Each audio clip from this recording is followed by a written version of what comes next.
Atenção! Atenção! Pessoas de todos os países e cidades do mundo! Um asteroide gigante está se aproximando da Terra.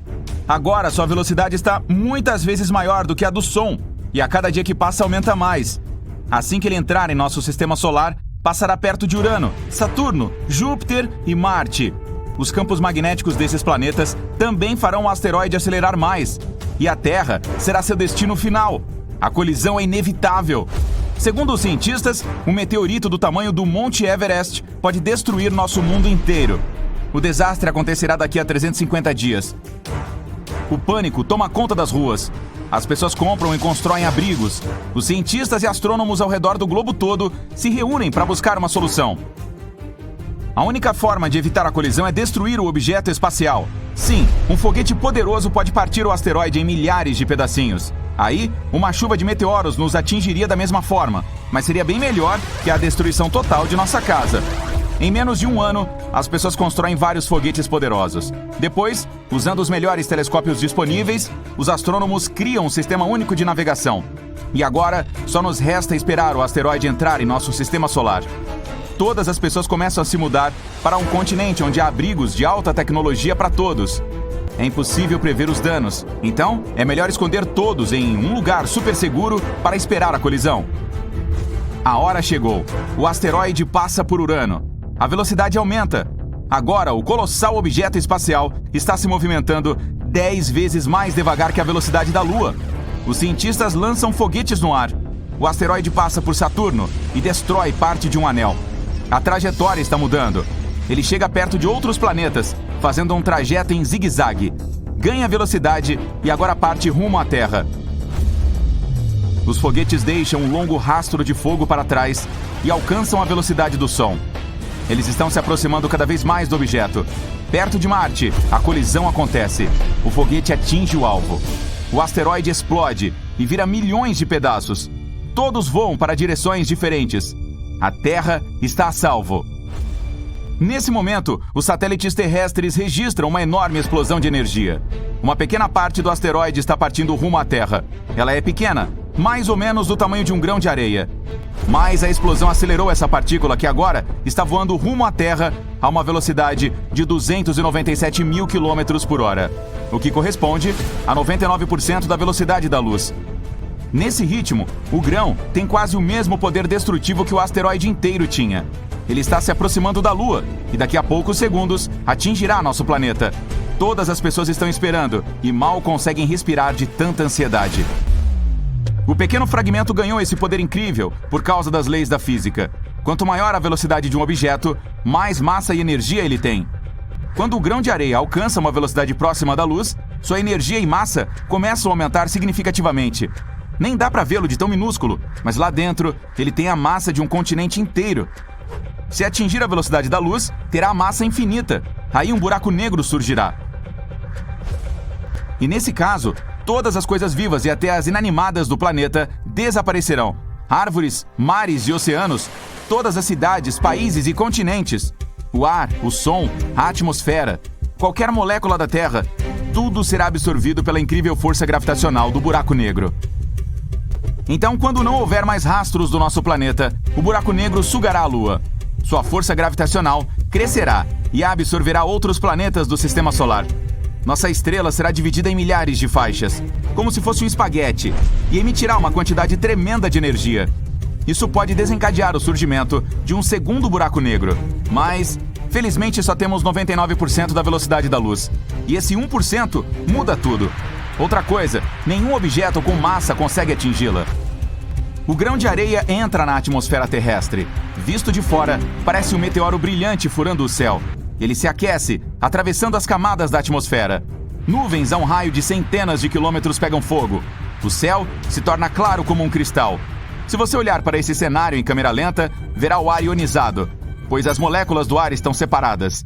Na natureza, esse processo ocorre durante os relâmpagos. Nosso Sol também tem energia ionizante e desinfeta o ar. O meteorito deixa um buraco de ozônio atrás de si. Então agora esse lugar não está mais protegido da radiação espacial e da luz ultravioleta. O grão de areia voa direto para o meio do Oceano Antártico. O continente mais próximo da explosão é a Antártica. O ar das redondezas se aquece e se mistura com a temperatura fria do mar, criando furacões. Assim que o grão se aproxima da superfície da água, ela começa a ferver. A temperatura e energia do grão são tão gigantes que a água evapora, mas as moléculas de vapor são queimadas instantaneamente. Milhares de litros de água simplesmente desaparecem da face da Terra. O grão desce os primeiros metros sem tocar a superfície, já que a água evapora à frente dele. Depois, cai no oceano, causando uma poderosa explosão. Centenas de milhões de litros de água espumam e fervem por causa da alta temperatura. O oceano inteiro, dentro de um raio de centenas de quilômetros, é iluminado por uma luz brilhante. As profundezas do mar, onde os raios solares jamais chegaram antes, ficam quase tão transparentes quanto a água do fundo de uma piscina. Os restos de navios naufragados são despedaçados por causa da poderosa explosão. Monstros marinhos desconhecidos e lulas gigantes que vivem na escuridão ficam com medo da luz brilhante e nadam para longe dali. Depois, finalmente o grão de areia chega ao fundo do mar e penetra a crosta da Terra. Se alcançar o núcleo, o planeta provavelmente explodirá com essa incrível energia. Felizmente, isso não acontecerá. A resistência do oceano e do chão desacelera o grão e tira sua energia. Isso provoca uma leve alteração nas placas tectônicas. E não para por aí. Ondas gigantes se formam e se espalham pelo oceano. A onda de impacto cria enormes tsunamis. Imagine jogar uma pedrinha dentro de uma poça d'água. O mesmo acontece com o oceano. Ondas gigantes se aproximam das cidades litorâneas. Felizmente, as pessoas foram evacuadas, mas o dano causado por um grão de areia custará centenas de trilhões de dólares. Casas estão destruídas, ruas estão inundadas. Depois de um tempo, a chuva cai, acompanhada de furacões. A água do oceano vaporizada pelo grão se transforma em nuvens gigantes de tempestade. O vento as leva para os continentes. E aí, depois do tsunami, chuvas prolongadas começam, inundando países inteiros. Vários dias depois, desastres naturais ainda estão acontecendo. A temperatura do Oceano Antártico subiu vários graus. A água está fervendo no local da colisão, derretendo as geleiras do continente. Milhões de icebergs estão derretendo. Então o nível da água dos oceanos do mundo sobe. As bordas de alguns continentes estão submersas para sempre. Nuvens carregadas chegam ao Saara e outros desertos. A mudança nas placas tectônicas causa terremotos em alguns continentes. Vulcões acordam. O céu se enche de cinzas vulcânicas que irão demorar meses para assentar. No começo, isso cria condições desafiadoras para a vida na Terra. As plantas e todas as criaturas vivas não recebem luz solar suficiente. Nas árvores e nas algas, a fotossíntese é interrompida. A produção de oxigênio para. Está ficando cada vez mais difícil respirar. O ar que preenchia a atmosfera do planeta está se esvaindo aos poucos. As pessoas têm que se adaptar às novas condições e constroem novas cidades, tanto no solo quanto sobre o oceano. Plantações são criadas com iluminação artificial para a produção da fotossíntese. Felizmente, todos os problemas acabam quando as cinzas assentam. Dentro dos vulcões, há magma quente fluindo. Isso pode ser útil, já que ele é rico em substâncias químicas e minerais. Junto com as cinzas, os nutrientes caem no chão e o solo é fertilizado. Plantas, árvores, frutas e legumes crescem incrivelmente rápido e produzem muito oxigênio. O Saara está cheio de flores agora e parece mais um campo florido do que um deserto. O grão de areia apenas renovou o planeta em vez de destruí-lo. Bem-vindo ao programa Sobreviver Não Importa Como. Nosso anfitrião, Alberto, vai nos mostrar um truque bem maluco. No ano passado, ele viveu em uma caverna com um urso pardo durante 2 meses e conseguiu sobreviver. Lembra como Alberto se lambuzou de carne e pulou numa piscina com piranhas? Espero que você não tenha se esquecido de como ele grelhou um churrasco num vulcão em atividade. Bom, esqueça tudo isso. Hoje o Alberto vai fazer o truque mais perigoso e louco da vida dele. Especialmente para vocês, queridos espectadores, ele será engolido por uma baleia azul gigante. O Alberto vai para o Atlântico Norte, numa vasta área de água onde você pode encontrar baleias azuis e cachalotes. Ele embarca em um barco e navega longe da costa, indo à procura de baleias, usando ecolocalização e binóculos. Já se passaram alguns dias. Alberto estuda o horizonte. O sonar detecta algum movimento. Ele olha para o sinal e vê uma fonte de água subindo para o céu. É uma baleia azul gigante, o maior mamífero do planeta. Sim, é um mamífero, não um peixe. Então, Alberto se mancha todo de óleo para facilmente se espremer na garganta da baleia. Ele pega uma máscara de oxigênio e salta na água. A baleia azul abre a boca e bebe uma enorme quantidade de água. Tem um monte de barba de baleia ali. São as cerdas que substituem os dentes, feitas de queratina. O cabelo e as unhas das pessoas são feitos desse mesmo material. A baleia se enche de água e depois joga tudo para fora. As cerdas impedem que pequenos peixes e plânctons deixem a boca junto com o líquido. A barba de baleia é como um filtro. Alberto nada mais perto. A baleia toma um gole. Ela absorve várias dezenas de galões de água e suga Alberto. Nosso herói está dentro desse caos. A água espirra em diferentes direções e uma língua gigante, do tamanho de um elefante, joga Alberto em lados diferentes. Ele tenta chegar à garganta, mas a água vai de volta para fora. Alberto desliza ao longo da língua até a saída, mas a baleia fecha a boca e nosso herói se choca com a barba de baleia. É um pouco doloroso. Um par de cerdas até cai. A língua quer empurrá-lo para fora, e Alberto consegue se espremer na garganta. Mas aqui ele encontra um limite. Não dá para ir mais longe por causa da estrutura da baleia. A garganta desse animal colossal é minúscula, do tamanho de um punho, mas ele pode se esticar. Alberto tinha previsto isso. Foi por esse motivo que ele se lambuzou de óleo. Ele se estica ao máximo e salta pela garganta. Agora nosso herói está dentro de um esôfago estreito. Ele desliza como num escorregador em um parque aquático. Em seguida, sua velocidade diminui, o espaço se torna mais estreito. Agora Alberto está rastejando para frente com dificuldade. É muito escorregadio e ele mal consegue se mover. O esôfago se contrai e empurra Alberto ainda mais. Agora ele está dentro do estômago. É escuro, apertado e tem um cheiro horrendo. Alberto quer acender um fósforo, mas seus bolsos estão totalmente molhados. E é uma má ideia fazer uma fogueira. Em primeiro lugar, quase não há oxigênio, o que significa que não há chance de fazer o fogo pegar. Em segundo lugar, várias reações químicas ocorrem dentro do estômago, criando gases explosivos. Não é algo que o Alberto queira agora. Ele retira uma lanterna e examina o local. As paredes do estômago são estreitas e constantemente pulsantes. A altura do estômago não permite que nosso aventureiro fique completamente em pé. Seus joelhos estão submersos em algum líquido. Ele vê esqueletos de peixe, restos de naufrágios, cestas de supermercado, DVDs, uma lâmpada e um livro do Moby Dick. Não tô falando sério. É pouco provável que você encontre algo interessante no estômago de uma baleia. Talvez ache uma garrafa de plástico ou alguma lula pequena.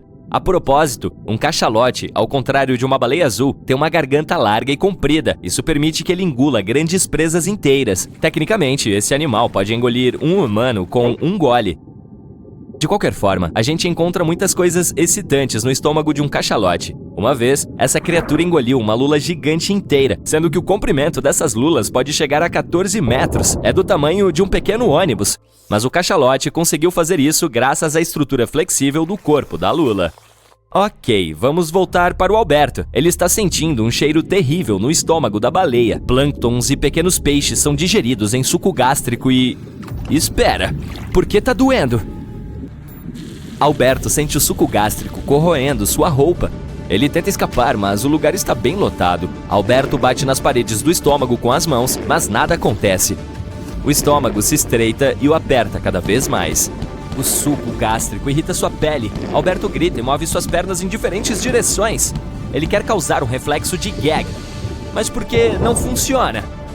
Esse rapaz está desesperado e não sabe o que fazer. Parece que essa será sua última aventura. Ele fecha os olhos e respira fundo. Espera, respirar fundo? Precisamente! Alberto abre o tanque de oxigênio e enche o estômago com ar fresco. Agora a baleia começa a inchar e se enche de gás. O estômago está latejando, o suco está espumando e parece que uma tempestade está chegando. As paredes se contraem tanto que espremem Alberto pelo esôfago. Ao lado dos restos de peixe, ele avança. O esôfago está ficando mais estreito. Alberto acha difícil respirar, mas vê a luz no final do túnel. A baleia o cospe para fora. Ele está vivo! Está feliz por ter conseguido escapar ileso de uma aventura dessas. Alberto volta para o barco e navega para a costa. Mas espera, o que está nadando por ali justamente agora é um cachalote! Que sorte, minha gente! Alberto mergulha de novo na água. Ele está indo direto para a boca desse animal enorme. o cachalote engole água. Vários peixes e um polvo chegam lá com Alberto. O cachalote empurra nosso herói em diferentes direções e engole todas as presas. A garganta é suficientemente larga e Alberto facilmente consegue chegar lá. Mas temos outro problema. Alberto está em um esôfago muito apertado, onde ele mal consegue respirar. E ele não tem mais o tanque de oxigênio. Ele sente como se tivesse sido embrulhado em fita adesiva. Não dá para fazer nada e não tem ar aqui. Alberto se espreme profundamente no esôfago e sente que não está sozinho. Além do polvo, ele sente os movimentos de grandes tentáculos. Uau! É uma lula gigante e parece que ainda está viva. Alberto sacode todo o seu corpo, mas isso não muda nada. Ele perde a consciência. As paredes do estômago estão pressionando seu rosto.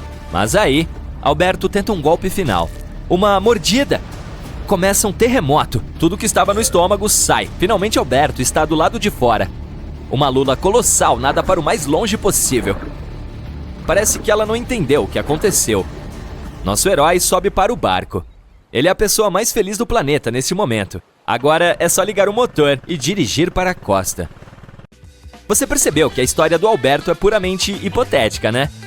É claro que, na vida real, uma baleia não seria capaz de engolir um humano.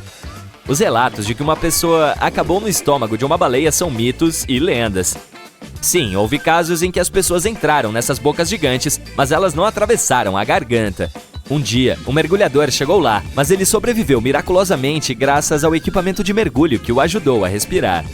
Outro caso ocorreu com pessoas que estavam fazendo canoagem. Quando uma baleia jubarte captura peixes, ela nada até a superfície com sua boca aberta. É como um cesto que se eleva de baixo para cima. Aqueles caras nos caiaques estavam muito próximos e caíram na boca da baleia. De qualquer forma, não se preocupe, uma baleia não pode engolir você. É impossível, mas é possível para um cachalote. A boa notícia é que esse é um animal raro. A probabilidade de entrar no estômago dele é de 1 em 1 bilhão. É mais provável que um meteorito caia perto de você. A maioria das pessoas na Terra nunca verá um cachalote na vida real. Esses animais nadam no mundo todo em oceanos abertos, mas passam a maior parte do tempo a uma profundidade de cerca de 3.000 metros. Isso é 10 de abril de 1912. Você está na costa do Oceano Atlântico, em uma pequena cidade portuária. Centenas de pessoas, e você entre elas, embarcarão no imenso e majestoso navio. Ele tem o triplo do comprimento da Estátua da Liberdade. O navio é considerado a embarcação mais avançada e inafundável de seu tempo. Dá para ver centenas de janelas de cabines luxuosas no convés dele e o escrito Titanic no magnífico casco de ferro. Neste dia, o famoso transatlântico partiu para sua primeira e última viagem de Southampton para Nova York. Mas agora, você verá uma história alternativa. Você ouve um membro da tripulação anunciando o início da viagem do Titanic. O navio navega da África para as Bermudas. E a causa da sua catástrofe não será um iceberg. Durante 4 dias, o Titanic navega pelas águas do Atlântico Norte. O sol aquece tanto o navio que durante o dia, todos os passageiros ficam sentados dentro do navio. Ao entardecer, quando uma brisa fresca paira sobre o oceano, todos sobem para o convés para assistir ao lindo pôr do sol avermelhado. É meia-noite do dia 15 de abril. Você está sentado na sua cabine lendo um livro. Geralmente você está dormindo a esta hora, mas agora está apenas folheando página por página. Então fecha o livro e olha ao redor da cabine. E sente como se alguém estivesse te observando. Você levanta e começa a suar frio. Uma sensação inexplicável de ansiedade permeia seu corpo e dá arrepios.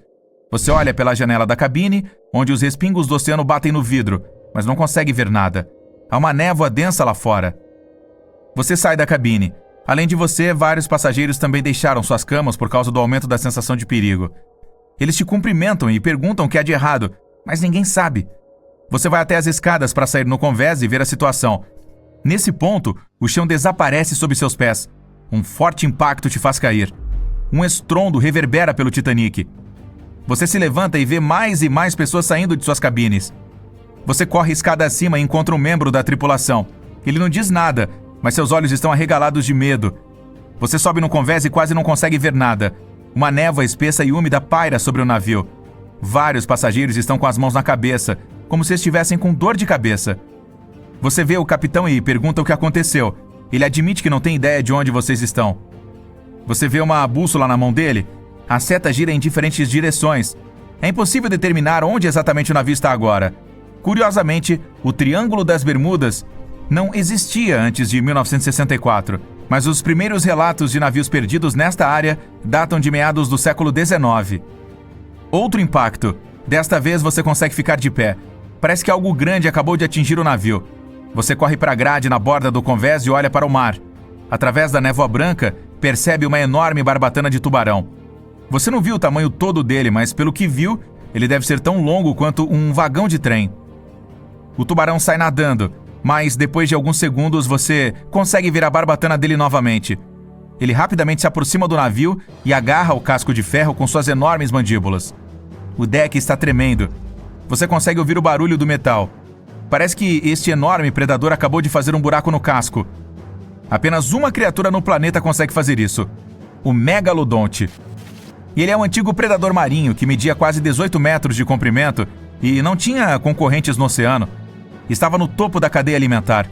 Acredita-se que esse tubarão desapareceu há milhões de anos, mas exploramos apenas 5% dos oceanos. Aqui, ele está vivo e nadando nas águas misteriosas do Triângulo das Bermudas. Todos a bordo do navio estão em pânico. Pessoas do convés inferior estão correndo escada acima. O Titanic afunda lentamente e se inclina para o lado. Todos vão para os botes salva-vidas, mas ninguém se atreve a entrar neles enquanto o enorme monstro está por perto. A proa do navio submerge na água. Você fica do lado esquerdo do convés e vê o megalodonte arrancar pedaços do casco de ferro. Você grita para as pessoas na área da popa, dizendo que o megalodonte está ocupado e elas têm tempo para evacuar. Os primeiros barcos de resgate com passageiros descem para a água. Alguns passageiros simplesmente pulam no mar. Felizmente a água é muito mais quente do que no local onde o Titanic realmente afundou. Você coloca um colete salva-vidas e pula também. O megalodonte ataca o navio e o arrasta mais para o fundo. O cheiro da cozinha do Titanic deve tê-lo atraído.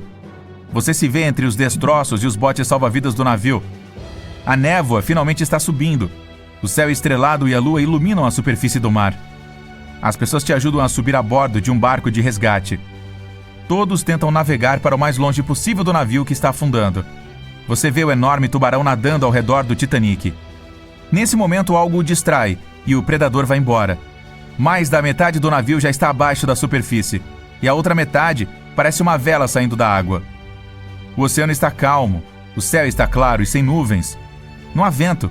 Ao lado, você vê uma onda enorme crescendo atrás do Titanic. Ela tem cerca de 15 metros de altura, como um prédio de 5 andares. Ela derruba o navio com tanta facilidade, como se ele fosse feito de papel.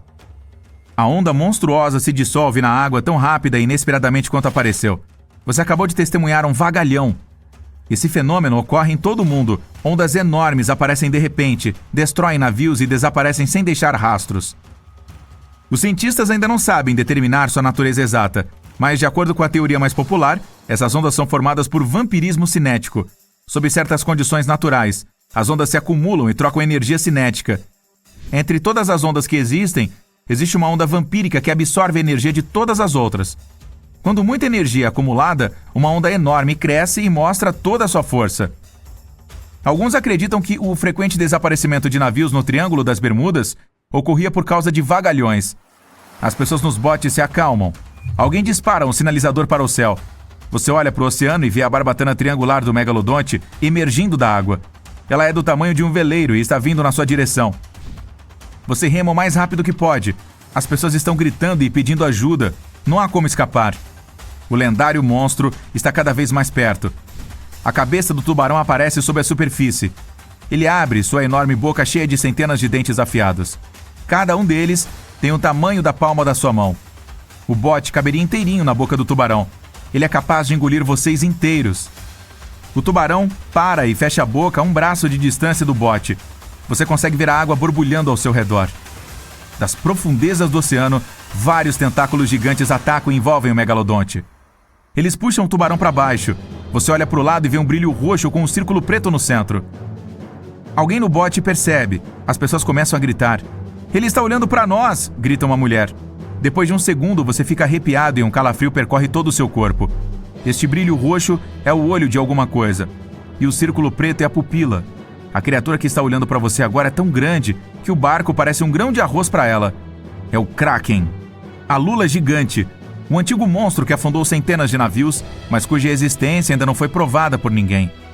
Felizmente o bote em que você está é muito pequeno para interessar ao Kraken. Você consegue ver seus olhos se afastando cada vez mais. Enormes tentáculos puxam o resistente megalodonte para as profundezas. 1 hora se passa e outro grande transatlântico chega aos destroços do Titanic. Todos os passageiros são resgatados. Você olha para trás, para o mar calmo, para o lugar por onde o Titanic recentemente navegou. Você sobe a bordo do navio de resgate e promete a si mesmo nunca mais embarcar em uma viagem marítima novamente. É possível apagar o Sol? Por exemplo, o que aconteceria se despejássemos todos os oceanos da Terra sobre ele? Ou até mais água do que isso? Bem, vamos descobrir. O universo é um lugar cheio de mistérios. Desde os tempos antigos, os cientistas têm discutido como o espaço funciona. Mas nenhum de nós jamais duvidou da existência de uma coisa: o Sol. O centro do nosso sistema solar. Ele é grande, brilhante e imortal? Na realidade, não. O Sol é apenas uma estrela comum. Ele consiste em 75% de hidrogênio, um pouco de hélio e uma pitada de outros elementos pesados. A gravidade mantém tudo junto. Mas em cerca de 5 bilhões de anos, o ciclo de vida do Sol chegará ao fim. O hidrogênio dentro dele vai acabar. Nossa estrela começará a crescer gradualmente. E você nem imagina quão enorme ela ficará. Então, ela começará a engolir todos os planetas próximos. É quando nos arrependeremos de estar tão perto dela.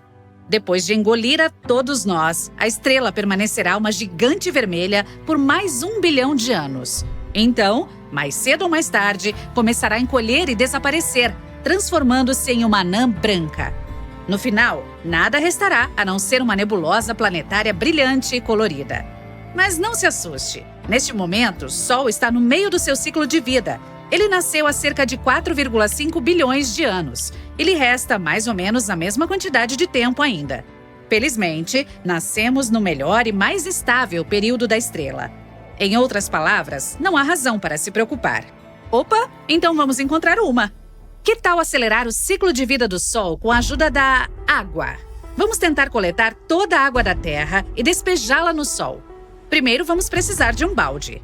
Não, este não. Vamos precisar de um balde muito, muito grande. Aquele que pode conter cerca de 1,360 bilhão de quilômetros cúbicos de água. Isso será igual em tamanho à distância de Washington até Chicago. Ou, se pudermos encontrar apenas baldes comuns, deve haver cerca de 70 quintilhões deles aqui. É um número com 18 zeros. Ok, imagine que magicamente conseguimos tantos baldes. É hora de apagar o Sol. Molharemos a estrela com toda essa água e... nada? Sério? Olha só para isso. O Sol provavelmente ficou com pena de nós e produziu uma pequena explosão solar. Acontece que toda a água da Terra é, na verdade, apenas uma gotinha perto do Sol. As pessoas muitas vezes subestimam quão maior o Sol realmente é em relação ao nosso planeta. Na realidade, cabem mais de 1.300.000 terras nele. Então é isso. O Sol não vai se apagar e nem vai esfriar. Nem vai notar que fizemos algo.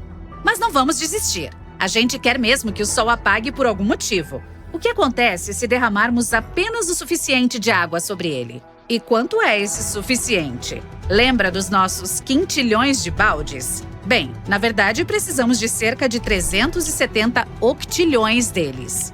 Esse é um número com 27 zeros. É difícil até de imaginar. Então, digamos que é muita água. Agora vamos derramar tudo no Sol de novo. Uau, olha só esse vapor! Mas o Sol não se apagou novamente. Pelo contrário, ele disse obrigado e de repente ficou muito maior e mais brilhante. O que está acontecendo? Acho que já deu para perceber que o Sol não é uma fogueira. Dentro das fogueiras e das chamas de velas, há combustão química. Quando despejamos água no fogo, a água absorve o calor da chama e o resfria a tal ponto que ele não consegue mais manter a reação de queima. A água também bloqueia o acesso do fogo ao oxigênio. Ela basicamente interrompe o processo químico. Mas a queima do Sol não consiste na mesma reação. Mesmo que digamos que ele queima, isso não é totalmente verdade. O que acontece lá é algo chamado fusão nuclear, uma das reações mais violentas e malucas do universo. Existem muitas camadas de hidrogênio entrando profundamente no Sol. Se você pegar 4 átomos de hidrogênio e juntá-los, ficará com um átomo de hélio. Quando falamos do Sol, o processo é um pouco mais complicado. Quando a nossa estrela tenta realizar essa fusão, os prótons positivos se repelem. É preciso muita força e energia para espremê-los de alguma forma. Felizmente, existe uma força mágica no espaço. É a gravidade. O Sol ocupa 99,8% de toda a massa do Sistema Solar. Bem pesado, né? E toda essa massa é que mantém o Sol unido com a ajuda de uma força gravitacional incrível. Então, a gravidade pega 4 trilhões desses pequenos átomos de hidrogênio e os junta a cada segundo de cada dia. Quando eles colidem, liberam energia. Então, ao contrário do fogo, o Sol não precisa de oxigênio para viver. Ele precisa de hidrogênio. E todos nós sabemos a fórmula da água, H2O. Ela é composta de hidrogênio e oxigênio. A água é literalmente combustível para o Sol. É como tentar apagar um incêndio com gasolina. Ainda tem mais. A massa extra adicionada pela água tornará o Sol mais pesado. Agora, a gravidade diz: obrigada pela ajuda. Então, ele começa a colidir os prótons uns com os outros ainda mais rápido. E graças a isso, a síntese se acelera. Ótimo! Deixamos o Sol incrivelmente forte e agora ele nos engoliu, a nós e a outros planetas próximos. E se continuarmos adicionando água, o Sol mais cedo ou mais tarde entrará em colapso sobre si mesmo. Ele explodirá suas camadas externas e se tornará um buraco negro. Incrível! Agora ele vai puxar para dentro absolutamente tudo ao seu redor. Que ótimo, hein? Mas vamos dar uns passos atrás, porque claramente nosso experimento com água foi um erro. Uma pequena explosão solar soa muito melhor. Ok, estamos de volta ao nosso Sol, calmo de sempre. Mas parece que esquecemos algo. Como está a nossa Terra agora sem água? Bem, aparentemente a água era super importante para a vida na Terra. Quem diria? Agora, há uma enorme quantidade de peixes imóveis e de outras criaturas marinhas espalhadas por onde os oceanos estavam. Pobrezinhos. Quanto às criaturas do fundo do mar, elas simplesmente não resistiram a uma mudança tão brusca de pressão. Algas e corais também secaram. Espera um minuto. As algas não eram responsáveis pela produção de 50% a 80% do oxigênio do mundo? Ops, é hora de colocar máscaras de oxigênio. E como estão as coisas em terra firme? Quer dizer, agora tudo é só terra mesmo. Mas você entendeu. Uau, esse lugar tá pegando fogo. E eu quero dizer literalmente. Se não há oceanos, então não há nuvens nem chuva. Agora há incêndios florestais por todos os lugares. Os pobres animais têm que escapar e deixar suas casas. E não tem como encontrar um novo lar, pois todas as plantas, é claro, vão secar rapidamente. Não haverá nenhum lugar para viver no planeta. A Terra parece um deserto gigante. Mas as pessoas vivem em desertos há milhares de anos, certo? Talvez elas saberão o que fazer. Será? Acho que não. Afinal, as pessoas no deserto também precisam ingerir líquidos. Há caos em todos os lugares e os sobreviventes lutam pelas últimas gotas de água, se houver algum sobrevivente. Na verdade, não importa o quanto eles lutem por recursos, seu destino está fadado. O oceano absorve uma enorme quantidade de gás carbônico e de calor vindos do Sol. Ele também distribui esse calor por todo o planeta, tornando-o agradável. Mas sem oceano, as temperaturas vão saltar rapidamente para 121 graus Celsius ou mais. Mesmo que a gente ignore as altas temperaturas, lá vem outro problema. Agora, não temos nuvens. E elas nos ajudavam também, não deixando passar a radiação solar. Portanto, também estamos sob o impacto direto dos raios solares. Nossa última esperança são os icebergs. Como tudo está terrivelmente quente, eles derreteram. E talvez eles sejam a última esperança para a humanidade. Mas aquela explosão solar legal definitivamente valeu a pena. Estamos tão acostumados com as coisas que nosso corpo faz para nos manter vivos todos os dias, que nem prestamos atenção no modo como dormimos, falamos, respiramos ou piscamos. Mas o que aconteceria se o seu corpo parasse de fazer qualquer dessas coisas de repente? Quanto tempo levaria para que isso se tornasse um problema? Não que algum dia eu tenha considerado fazer algum voto de silêncio. Mas às vezes penso o que aconteceria se eu parasse totalmente de falar. Será que isso faria eu perder a minha voz por falta de uso? Vamos dar uma olhada no que especialistas da Universidade da Colômbia têm a dizer sobre o assunto. Primeiro, as cordas vocais são músculos, então precisam de treino frequente para se manter em forma.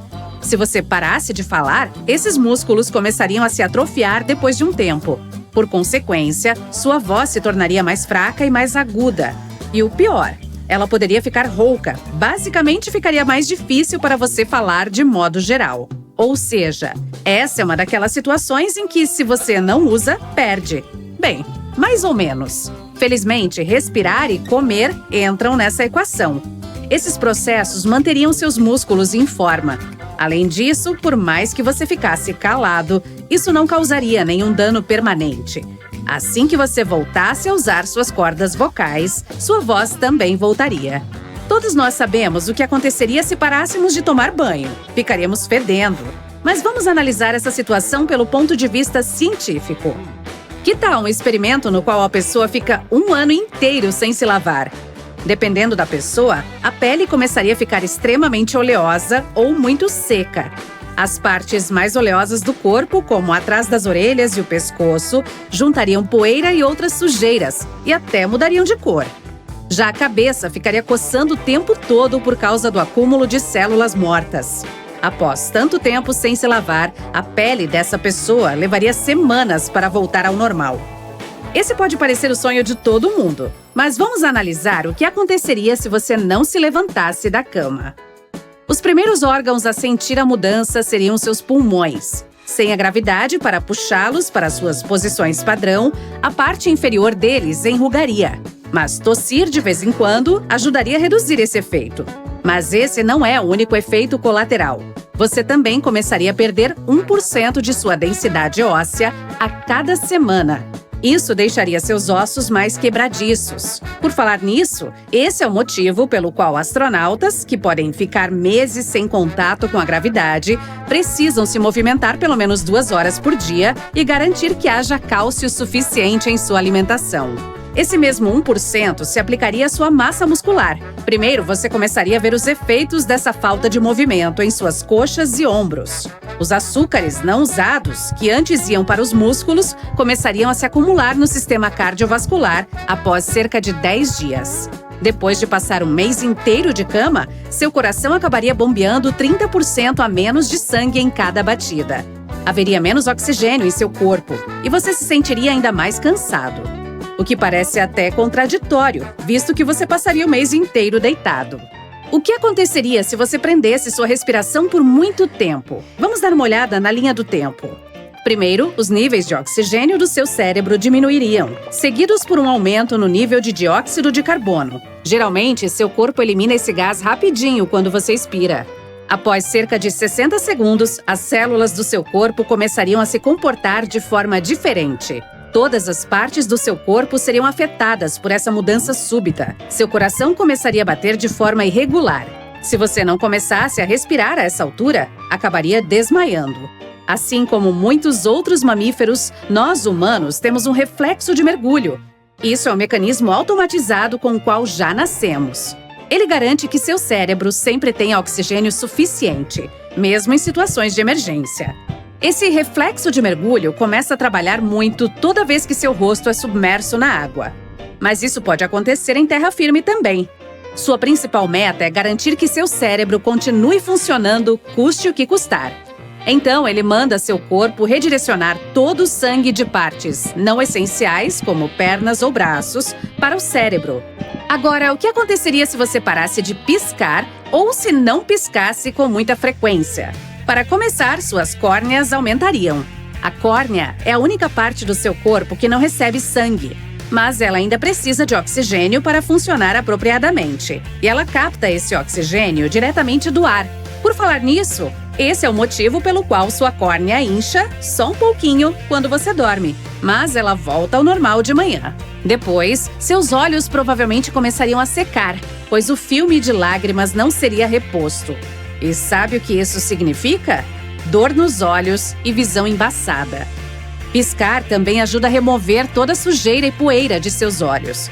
Então, se você parasse de mexer suas pálpebras, todas essas impurezas ficariam presas em seus olhos, causando sérios danos. A gente nunca dá a devida importância à mastigação, você não acha? Mas pense comigo, esse é o primeiro estágio da digestão. Mastigar ajuda seu estômago a processar com mais facilidade o alimento que você come, quebrando em pedaços menores. Mastigar menos ou não mastigar de forma alguma, caso você opte por uma alimentação totalmente líquida, pode causar danos não só ao sistema digestivo, mas, surpreendentemente, aos músculos de suas mandíbulas também. Sem os movimentos regulares da mastigação, seus traços faciais mudariam em pouco tempo. Mastigar também permite que seu estômago saiba quando é hora de aumentar a acidez para processar melhor a comida.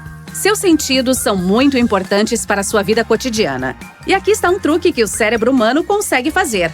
Quando um sentido é perdido ou danificado, outro pode se tornar mais aguçado. Quem tem uma visão ruim pode conseguir ouvir melhor, enquanto quem tem problemas de audição pode enxergar mais. Pesquisas recentes mostraram que o cérebro pode se reprogramar, dando mais poder a outros sentidos quando um deixa de funcionar apropriadamente. Eles notaram isso em lombrigas microscópicas. Elas apresentavam um comportamento peculiar quando tinham o sentido de tato prejudicado. Aí, o sentido de olfato delas se tornava supersensível e elas conseguiam encontrar fontes de alimento que tinham cheiro muito fraco. Da mesma forma, pessoas com deficiência visual têm algo em comum com os morcegos. Ficou surpreso? Pois eu fiquei. Essas pessoas aprendem a usar sua audição aguçada para navegar por aí com mais eficiência. Elas fazem uma série de ruídos em cliques rápidos, que é exatamente como os morcegos usam sua sonda para encontrar o caminho quando não há luz. Seu cérebro abriga 86 milhões de neurônios. Então, não deveríamos nos surpreender quando descobrimos que ele tem uma espécie de plano B para o caso de alguma de suas partes falhar, né? Mas aí há outra pergunta. Por que nossos sentidos não são aguçados desde o começo? Quer dizer, já nascemos com essa capacidade. Então, por que não a ativamos sem que algo deixe de funcionar? A explicação é um pouco complexa, sobretudo por causa da incapacidade do nosso corpo de trabalhar muito por longos períodos de tempo. Para ser mais preciso, seu corpo está sempre procurando obter e manter certo equilíbrio para funcionar apropriadamente. Quando um sentido é retirado, outro precisa se tornar mais forte. E mais, todas essas mudanças em nossos sentidos, dependendo das circunstâncias, parecem ser reversíveis. E isso ilustra novamente a necessidade do corpo humano de funcionar em harmonia. Este é um dos locais mais intrigantes do mundo. Coberto pela escuridão e quilômetros abaixo d'água, esse ambiente hostil abriga algumas criaturas e fenômenos estranhos. Estamos falando da Fossa das Marianas, a fossa oceânica mais profunda da Terra. E talvez por isso a mais difícil de se explorar. As condições são arriscadas, então não é possível explorar o local sem equipamentos apropriados. Mas o que aconteceria se jogássemos uma bola de aço lá dentro? Vamos começar conhecendo um pouco mais sobre este lugar. Como é que se descobriu este buraco profundo no oceano? O HMS Challenger identificou ele em 1875. O navio tinha equipamentos avançados para a época, mas não eram suficientemente bons para explorar totalmente o local. Algumas décadas depois, em 1951, outro navio, o HMS Challenger 2, voltou à localização melhor equipado. A embarcação tinha uma ecossonda e conseguiu tirar medidas precisas do que parecia ser o ponto mais profundo da superfície do nosso planeta. Se pudesse olhar para a fossa em uma imagem 2D, você veria que ela mede aproximadamente 2.500 km de comprimento por 69 km de largura. Ela também se parece com uma cicatriz com formato crescente quando é observada de cima. Nada fora do comum até agora, né? Bem, se esticarmos um fio da superfície do oceano até o ponto mais profundo da fossa, ele medirá incríveis 11 quilômetros. Se pudéssemos deslocar o Monte Everest, que é a montanha mais alta da Terra, para tampar a Fossa das Marianas, não seria suficiente. O monte cairia por pouco mais de 1 quilômetro. Por ser tão profunda, a Fossa das Marianas é praticamente coberta pela escuridão, já que a luz não consegue entrar em pontos tão distantes da superfície. A temperatura também não é muito agradável, apenas alguns graus acima do ponto de congelamento. Mas o que é mais perigoso por lá é a pressão da água. No seu ponto mais profundo, a quantidade de pressão é cerca de 1000 vezes mais alta que a pressão atmosférica padrão. Poucas pessoas tiveram coragem de tentar descer pela Fossa das Marianas. Na verdade, a primeira tentativa organizada ocorreu mais de 60 anos atrás. Ela foi feita por Jacques Piccard e Don Walsh em um submersível. Eles passaram cerca de 5 horas descendo e meros 20 minutos no fundo. Infelizmente, não conseguiram tirar nenhuma foto. Antes de esses dois cientistas conseguirem descer, especialistas acreditavam que havia pouca chance ou nenhuma de ter vida lá embaixo, considerando as condições extremas e a forte pressão. Mas enquanto estavam no fundo, o refletor do submersível iluminou uma criatura, e ela era muito achatada. Como você pode imaginar, os recursos lá embaixo são muito escassos. Que tipo de criaturas vivem lá? E como elas conseguem sobreviver considerando a hostilidade do ambiente? Surpreendentemente, há muitas espécies vivendo na Fossa das Marianas. Algumas dessas criaturas dependem de substâncias químicas para sobreviver, como o metano e enxofre, enquanto outros tipos de peixes se alimentam de espécies marinhas, que, bem, são mais fracas que eles na cadeia alimentar. As criaturas mais comuns encontradas lá são os xenofóforos, antípodes e pequenos pepinos do mar. Alguns se adaptaram endurecendo a pele, usando o alumínio presente na água do mar. Criaturas menores, como micróbios, se adaptaram comendo substâncias químicas emitidas quando a água do mar bate nas rochas. Elas consideram o peixe-caracol das Marianas o maioral de lá, em termos de vida selvagem. Esse peixe é pequeno, tem de 8 a 23 centímetros, translúcido e sem escama alguma, mas é o maior predador daquela área. É por isso que algumas pessoas começaram a acreditar que o antigo megalodonte pode ainda estar vivendo lá. Mas quem é esse tal megalodonte? Você pode estar se perguntando. Ele foi o maior predador já conhecido na história do nosso planeta, basicamente o maior e mais voraz tubarão que já viveu por aqui. Cientistas acreditam que ele foi extinto há algum tempo, e a ideia de que ele ainda pode estar escondido na Fossa das Marianas não tem muito embasamento científico. O megalodonte precisaria ter aprendido a navegar na total escuridão. Então ele teria bioluminescência ou teria que evoluir para que seus olhos ficassem maiores. Outra coisa, por ser praticamente do tamanho de um ônibus escolar, ele precisaria comer muito, e micróbios e pequenos peixes caracóis não seriam suficientes. Se uma bola de aço fosse jogada dentro da fossa, o que aconteceria? Será que a bola seria forte o suficiente para aguentar tamanha pressão? Vamos fazer uma análise científica aqui. Considerando que é uma bola de aço sólida, a pressão encontrada no fundo da fossa não seria suficiente para afetá-la e causar algum dano permanente. Ela levaria 12 minutos para chegar ao fundo do oceano. E a temperatura? Bem, parece que a diferença de temperatura entre a superfície e o fundo da fossa é considerável, uma diferença de cerca de 30 graus Celsius. Então isso faria a bola encolher um pouco, mas assim que ela voltasse para a superfície, voltaria ao normal. Se a bola ficasse presa lá embaixo, será que a corrosão a afetaria? Bem, a corrosão do aço depende muito da quantidade de oxigênio da água, e essa quantidade permanece constante em profundidades maiores que 5 km. Vou te poupar dos cálculos, mas o aço levaria mais de 10.000 anos para enferrujar totalmente no fundo do mar. Agora, não consigo parar de pensar no seguinte: o que nós, humanos, precisaríamos para conseguir sobreviver em profundidades tão grandes? Vamos analisar o que foi usado no passado para explorar esse local misterioso. Uma coisinha chamada espuma sintática. Por quê? Pois esse é o único material que pode flutuar e resistir à quantidade de pressão existente lá. Sem esse tipo de proteção, nossos pulmões estourariam rapidinho. E mais, a pressão da água empurraria líquido para dentro da nossa boca, substituindo o precioso oxigênio por água. Aí precisaríamos conseguir voltar para a superfície caso alguma coisa saísse fora do planejado. Uma das embarcações que fizeram esse mergulho profundo aqui tinha pesos de aço de 450 quilos presos a ela para garantir que afundasse. Esses pesos foram conectados ao navio com um tipo especial de fio que tinha um tempo de corrosão aumentado de 11 a 13 horas na água do mar para caso alguma coisa desse errado lá embaixo e eles precisassem voltar mais rapidamente. Considerando as condições extremas da Fossa das Marianas, ter um bom suprimento de oxigênio é muito importante também. Qualquer embarcação que queira descer lá de novo precisaria considerar algum aparelho capaz de reciclar o ar para reduzir a quantidade de oxigênio que precisa ser transportada para lá.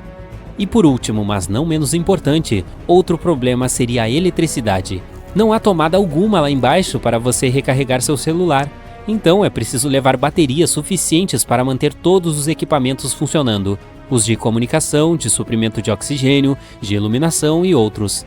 Mas parece que esses problemas já não são tão desafiadores, pois hoje em dia é possível até comprar um passeio pela Fossa das Marianas. 3 sujeitos sortudos fizeram parte desse projeto em 2020. Eles foram submersos dentro de uma esfera de titânio com 9 centímetros de espessura. Isso garantiu que não sentissem nenhuma mudança de pressão e nenhum estresse fisiológico. Cada um dos turistas fez uma viagem individual que tinha uma duração estimada de cerca de 14 horas. Só para descer, eles levaram 4 horas. Assim que chegaram ao fundo, tiveram a chance de ver algumas das criaturas mais extraordinárias do planeta. Depois, foi hora de começar a subida de 4 horas para voltar para a superfície. É noite. Você e seus amigos estão andando de bicicleta nos arredores de uma cidadezinha quando vem um meteorito voando no céu. Ele queima com uma luz verde brilhante e depois cai dentro de um pequeno lago perto da cidade. Vocês partem para o local em que ele caiu. A água sobre a superfície do lago está fumegante e com bolhas. O meteorito incandescente afunda lentamente até o fundo, iluminando as águas escuras com uma luz verde. Maravilhado com essa visão, você se aproxima da borda do lago. O brilho verde é refletido em seus óculos, como se o estivesse hipnotizando. Aí dá um passo à frente, cai de repente dentro d'água e desmaia. Quando acorda no hospital, se apoia na beirada da cama para se levantar e sente ela trincar sob seus dedos. Então olha para suas mãos e grita, horrorizado. Elas estão cobertas de aço. Seus amigos chegam e contam que você voou para fora do lago, provavelmente depois de ter encostado no meteorito. Depois, dentro do seu corpo, algumas mudanças genéticas começaram a acontecer. Eles colocam um espelho à sua frente e você dá uma olhada e vê sua imagem coberta por aço. E grita, mas não de medo, e sim de prazer. Agora é um garoto de aço. Não exatamente, seu amigo explica. As células do seu corpo estão cobertas por uma camada fina e forte de aço, mas todo o resto do seu corpo está normal, como sempre foi. Seus movimentos não estão limitados. É como se estivesse vestido com a armadura de um cavaleiro, feita de nanopartículas de aço. Você olha pela janela e respira fundo. Seus pulmões estão se enchendo de ar. Mas e a pele? A médica entra e diz que as células da sua pele não precisam mais de oxigênio. Os poros por onde o ar costumava passar já não existem mais. Seus pulmões ficarão mais volumosos para compensar a falta de oxigênio. Outra coisa, agora dá para prender a respiração por mais tempo. À noite é difícil conseguir dormir, pois as pálpebras de aço pressionam muito seus olhos. Você resolve sair do quarto, mas a porta está fechada. Ao puxar a maçaneta com mais força, ela se quebra. Então sai dali e dá de cara com o médico. Ele pede para você voltar para o quarto, pois seu tratamento ainda não acabou. E no dia seguinte, haverá uma transferência para outro lugar. Sua resposta é que está se sentindo ótimo e que já pode ter alta. O doutor tenta pegar seu braço, mas sua reação é sair correndo. As sirenes são ligadas. Você então se dá conta de que querem transferi-lo para um laboratório secreto para fazer pesquisas e experimentos. Vários se juntam ao médico para tentar pegá-lo. Você cerra os punhos e dá um murro na parede. Ela se quebra facilmente, como se fosse feita de papelão. Aí passa pelos destroços e sai do hospital. Depois, conta para seus amigos o que aconteceu e todos decidem que é melhor deixar a cidade por um tempo. Vocês pegam suas bicicletas e, nesse momento, vários carros pretos surgem na rua. Eles continuam no seu encalço. Vocês pedalam o mais rápido que conseguem e entram na floresta, onde os veículos não conseguem passar. Vários cientistas e homens vestidos de ternos pretos estão à sua procura. Você chega ao lago e se lembra do que a médica disse sobre seus pulmões crescidos. Então, resolve se esconder debaixo d'água. Pula lá dentro e cai lentamente até chegar ao fundo. 10 minutos se passaram e seus pulmões ainda têm um pouco de ar. Os perseguidores não conseguem encontrá-lo e acabam indo embora. Você tenta nadar até a superfície, mas continua afundando ainda mais. A pele de aço o tornou mais pesado e impossibilitado de nadar. Dá um impulso, tentando subir, mas afunda novamente. Felizmente, seus amigos pulam no lago e o ajudam a sair. Você está ensopado, mas sua pele não enferruja e seca rapidinho. Aí os 3 montam em suas bicicletas e vão para um hotel barato para se esconder e pensar no que fazer a partir de agora. O sol brilha com toda a força. Vocês passam várias horas pedalando. Seus amigos já estão suados, mas não é o seu caso. Sua pele está coberta de poeira agora, mas basta passar um paninho nela para que volte a brilhar. Em um corpo normal, o suor é liberado para refrescar o corpo e impedi-lo de superaquecer. O seu corpo não resfria agora, mas não tem problema. Sua pele ficou tão quente que dá para fritar um ovo na palma da mão. O fogo e as temperaturas geladas já não lhe fazem mais mal. Você faz um check-in em um hotel e percebe que está com dificuldade de se movimentar. Dá para ouvir o ranger de metal quando levanta as mãos ou caminha. Seu amigo lhe dá um óleo usado para lubrificar as correntes da bicicleta. Você cobre sua pele com ele e funciona.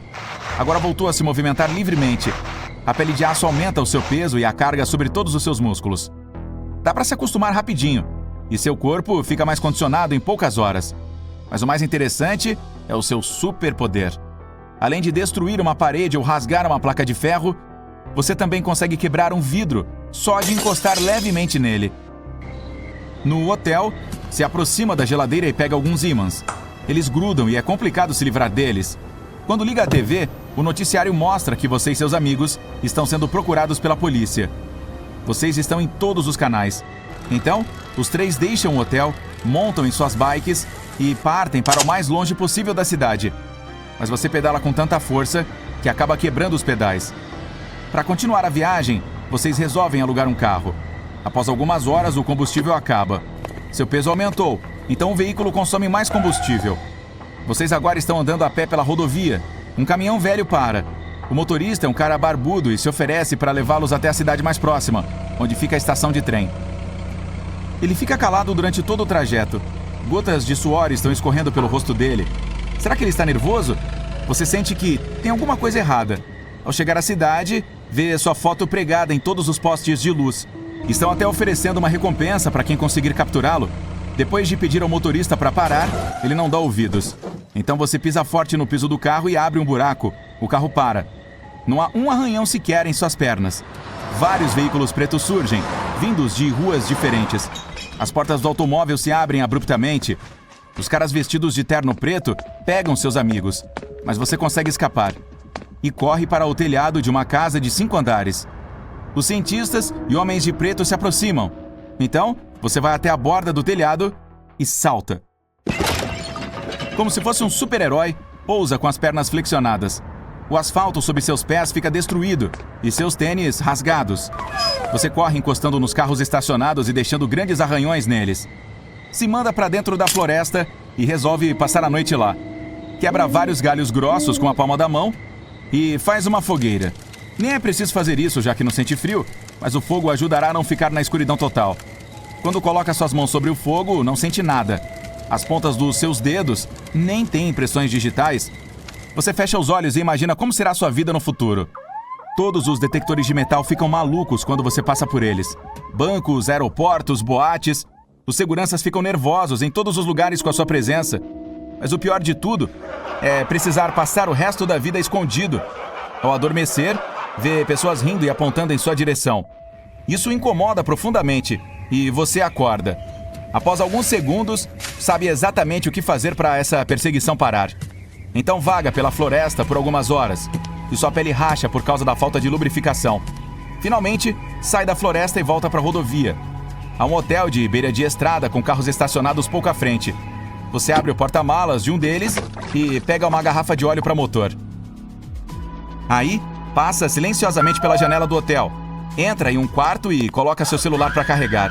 1 hora depois, uma mulher entra. Ela grita quando o vê. Você pega o celular e sai correndo pela janela. Vários carros pretos estacionam no hotel. Um helicóptero surge no céu.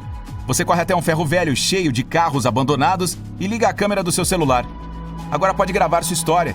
Confessa que não escolheu ter esse superpoder e que queria voltar a viver uma vida normal. Em seguida, posta seu desabafo nas redes sociais. De repente, alguém liga o guindaste, que puxa os carros velhos usando um ímã gigante. Você gruda nele e não consegue se mexer. Os homens de preto o pegaram. É o fim da linha. Mas nesse exato momento, repórteres e pessoas comuns chegam no ferro velho. Agora todos sabem sua história e você está protegido dos experimentos no laboratório.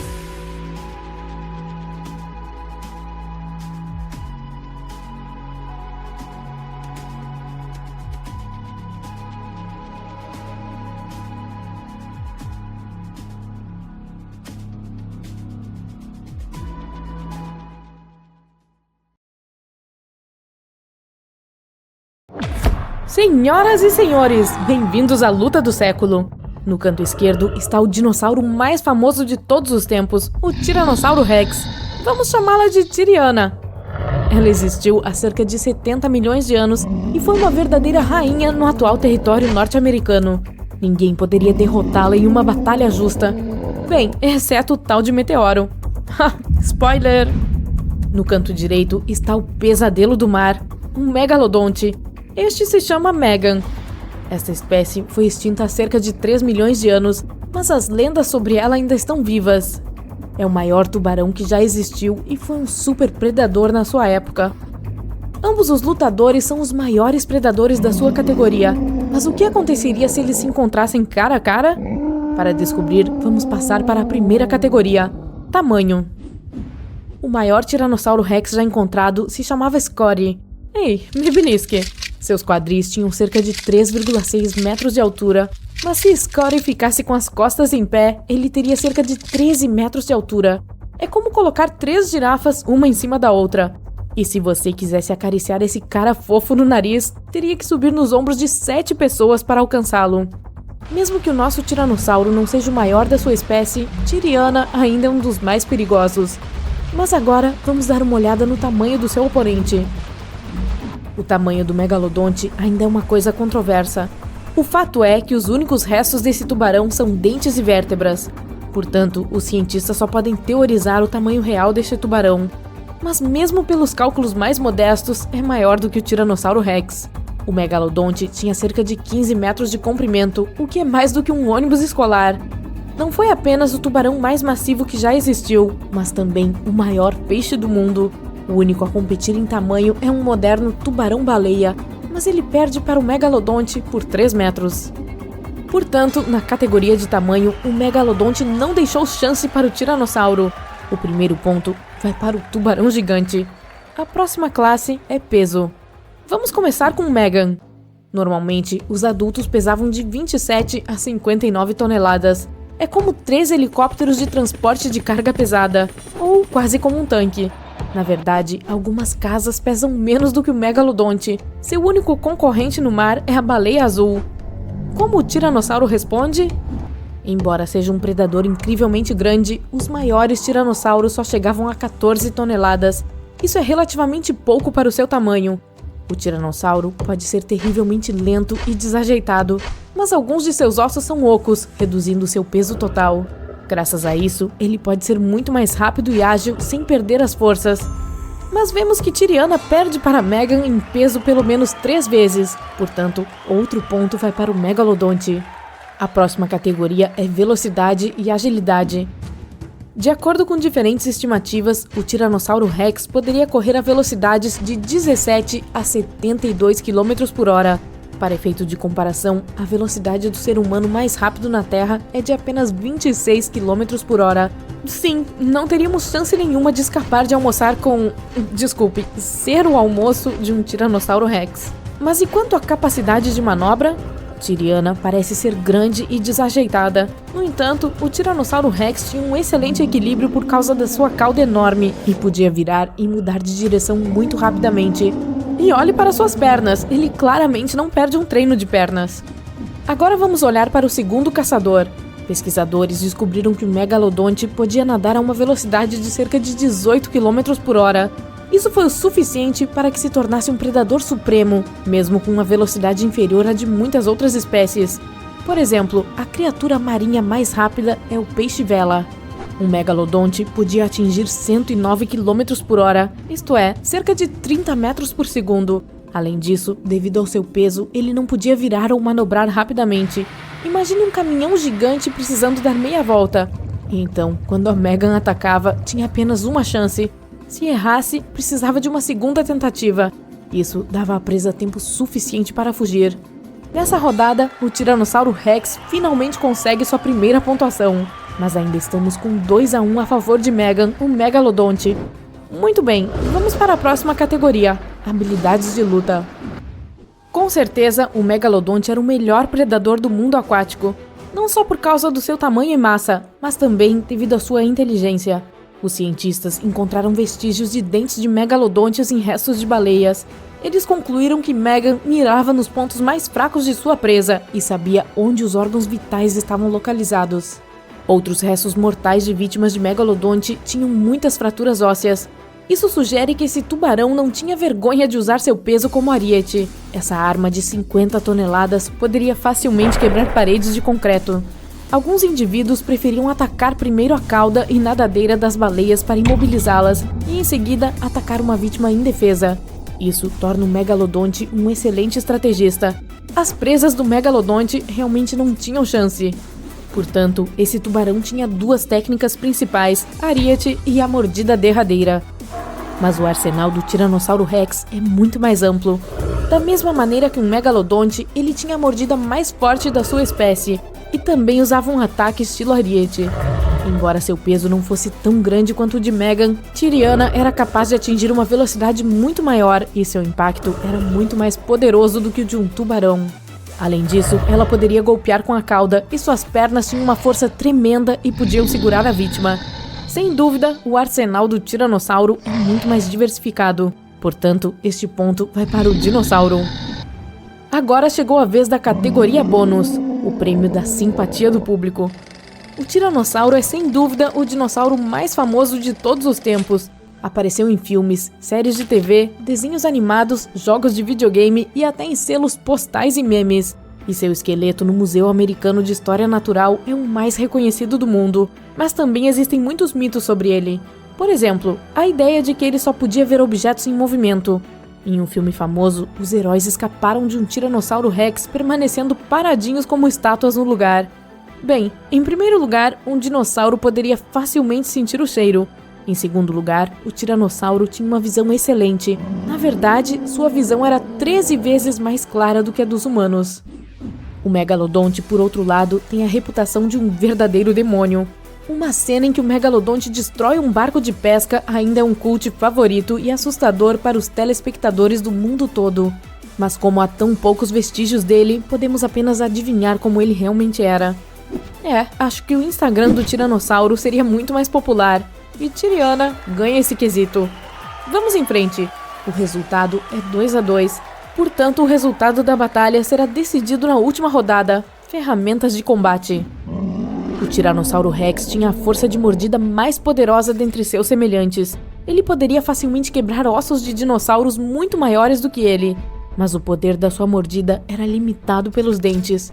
Eles tinham uma camada fraca de esmalte e eram bastante quebradiços, embora se reconstruíssem muito rapidamente. Suas mãos dianteiras tinham garras afiadas, mas essa arma era praticamente inútil por causa da estrutura desses braços.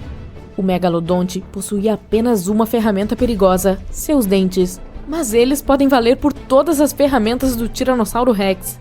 Os dentes do Megalodonte eram de forma triangular e mediam 18 centímetros de comprimento.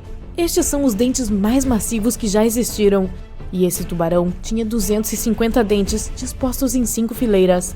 Cada um deles era incrivelmente afiado e podia penetrar na pele grossa das baleias. Além disso, a mandíbula do Megalodonte tinha 2 metros de largura. Uma pessoa adulta caberia facilmente ali, mas não por muito tempo, porque o Megalodonte tinha uma das mordidas mais fortes do nosso planeta. O gongo soa e significa que é hora de começar a luta. Esses dois predadores se encontram na costa da América do Norte. Os megalodontes viviam principalmente em águas profundas, mas às vezes caçavam perto das praias. O tiranossauro também estava nessa área, e agora esses dois predadores estão frente a frente. Em águas rasas, o megalodonte se torna ainda mais lento e fica fácil para a Tyriana evitar sua mordida. Mas é difícil para ela atacar o tubarão, porque a sua altura não permite que ela mergulhe debaixo d'água. O tiranossauro decide recuar para águas ainda mais rasas. Megan, o megalodonte, se joga, tentando morder o dinossauro e apenas bate nele com todo o seu peso de 50 toneladas. Tyriana perde o equilíbrio e cai. Agora nada pode ajudá-la. Assim, Megan prova mais uma vez que ela era a derradeira predadora e poderia facilmente derrotar o dinossauro mais famoso do mundo. Por vários anos, a nave espacial Kepler da NASA esteve vagando pelo espaço. Ela estudou mais de 150 mil estrelas em toda a galáxia.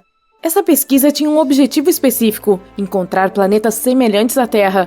Esses planetas podem um dia se tornar nosso segundo lar, Mas isso vai acontecer apenas em um futuro distante, quando a humanidade começar a colonizar o espaço. A missão foi um sucesso. A Kepler encontrou muitos planetas que foram chamados de superterras. No nosso sistema solar, não há um único planeta que possa ser chamado de superterra. Alguns cientistas acham que ele possa estar escondido em alguma extremidade do nosso sistema, mas ninguém encontrou evidências diretas disso ainda. Superterra soa impressionante, mas na verdade é improvável que se pareça com o nosso planeta. Em todo o universo, existem muitas dessas supers. Para se tornar uma superterra, um planeta deve pesar de 1 a 10 vezes a massa do nosso. Ele também precisa ter o dobro do tamanho e ser alimentado pela energia de uma estrela.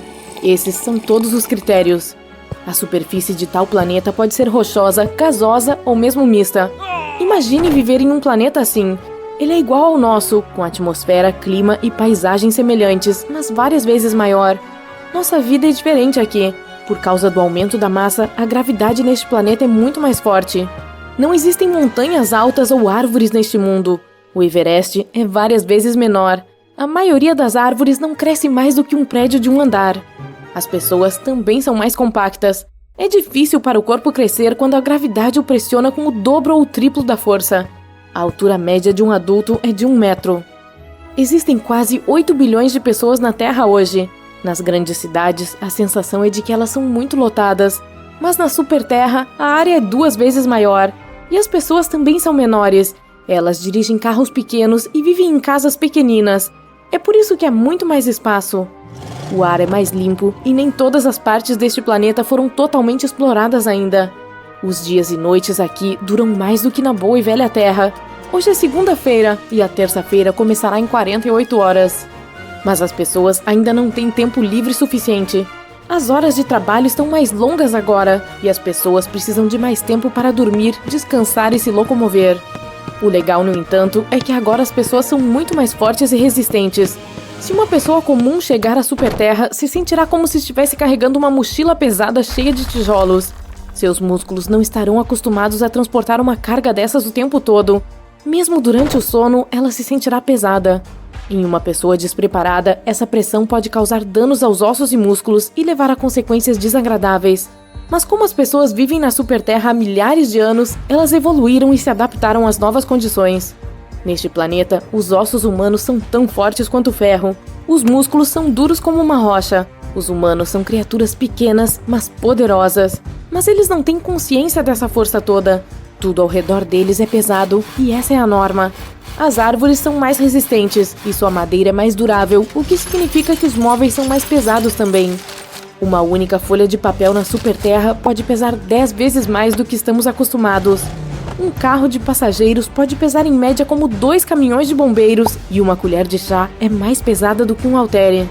Mas como o peso de todos os veículos é maior aqui do que no nosso planeta, as pessoas precisam de mais força e combustível para atingir altas velocidades.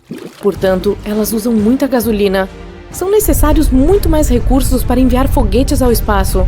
É preciso mais combustível para superar a gravidade da Superterra e deixar sua atmosfera. As naves espaciais também precisam pesar menos. Quando tudo é tão pesado e denso, você não se sente super forte. Mas digamos que você seja um residente da Superterra e decida visitar a boa e velha Terra um dia. Você se torna um super-humano aqui. Pode chegar em qualquer carro, colocar as mãos contra o porta-malas e começar a movê-lo. Na academia, você levanta facilmente qualquer peso. Com um golpe, pode deixar uma rachadura na parede de concreto ou perfurar uma placa de madeira. Tudo isso parece extremamente impressionante, considerando sua pequena estatura. Suas pernas, acostumadas a cargas pesadas, parecem muito leves aqui. Você consegue pular facilmente de um telhado para outro. Se acidentalmente cair de um prédio de 2 andares, seu corpo não sofrerá nenhum machucado sério. Sua pele não ficará arranhada e seus ossos resistirão facilmente à queda. Na Terra, você se torna um super-herói. Infelizmente, uma Superterra com as condições perfeitas para os humanos ainda não foi encontrada. Esses planetas ainda são pouco compreendidos. Eles podem até representar um perigo para os humanos. Uma grande massa significa uma grande quantidade de energia, e essa energia precisa ser liberada. Se vivêssemos na Superterra, erupções vulcânicas seriam tão comuns quanto tempestades. O aumento da gravidade também pode causar mais movimento das placas tectônicas. A paisagem e a crosta do planeta seriam muito instáveis. Imagine terremotos acordando você todos os dias.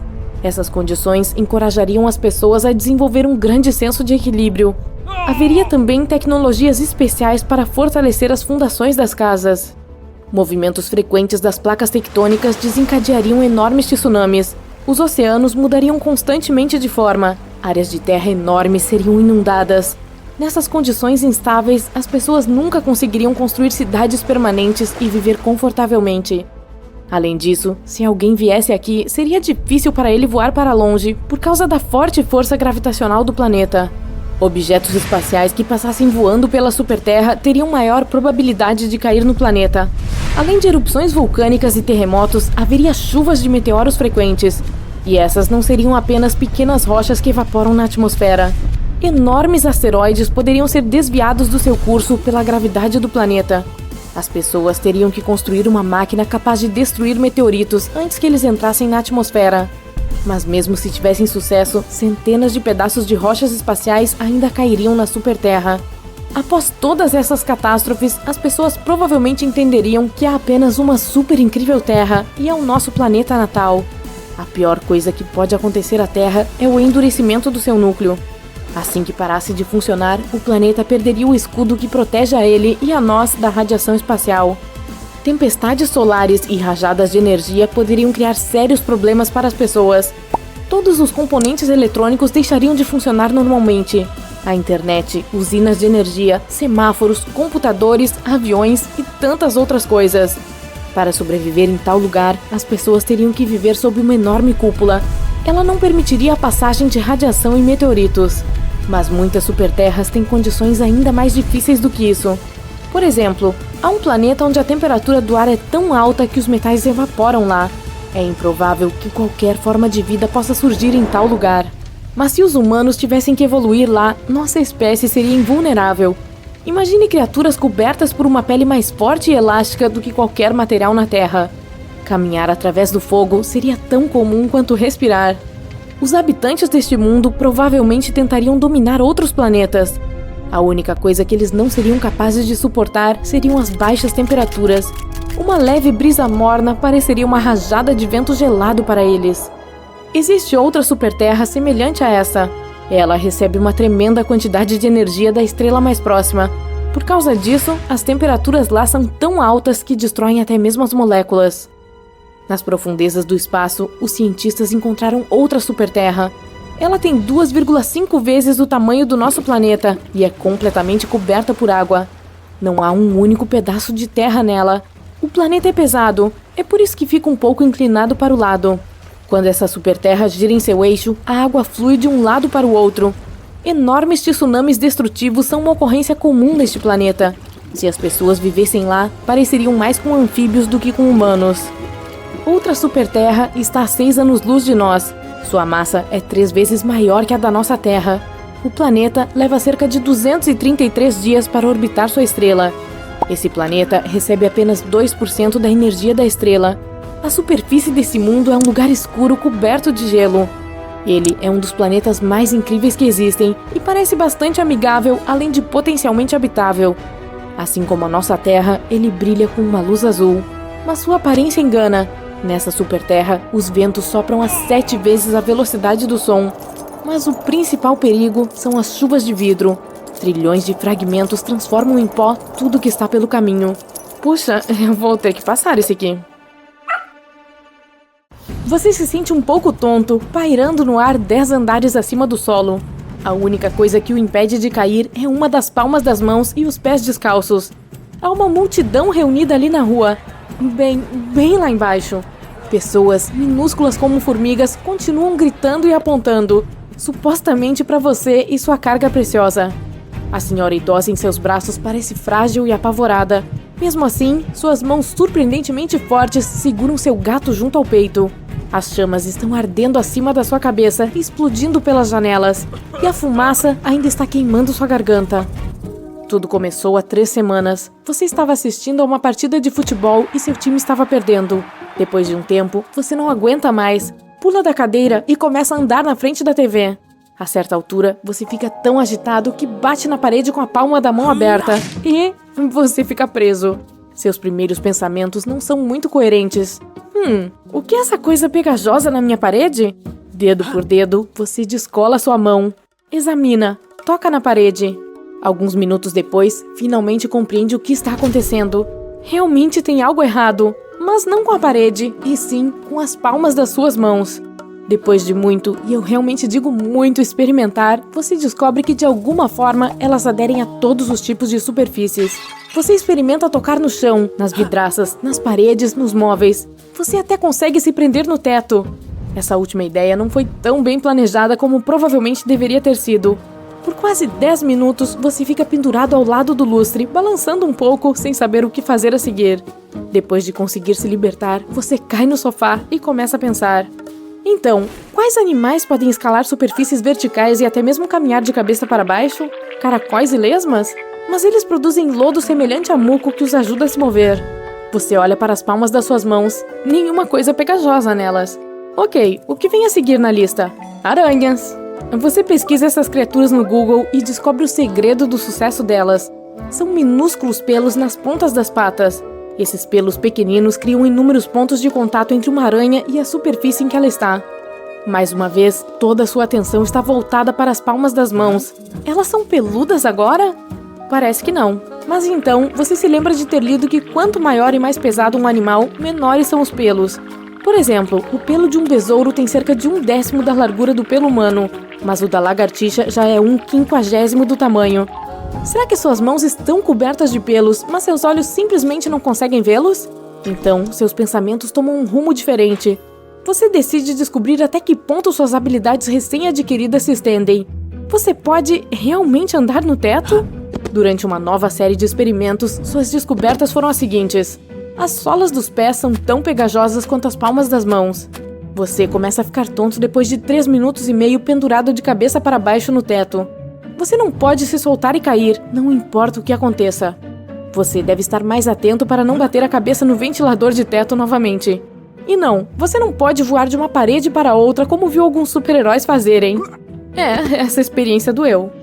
Depois de praticar e experimentar por horas a fio e ignorar 7 ligações do seu chefe, que provavelmente, muito provavelmente está furioso, você decide que é hora de sair. Seu apartamento fica no 4º andar, não muito alto, mas nada agradável se suas habilidades bizarras pararem de funcionar de repente. Você bebe um pouco de suco de laranja para criar coragem e abrir a janela.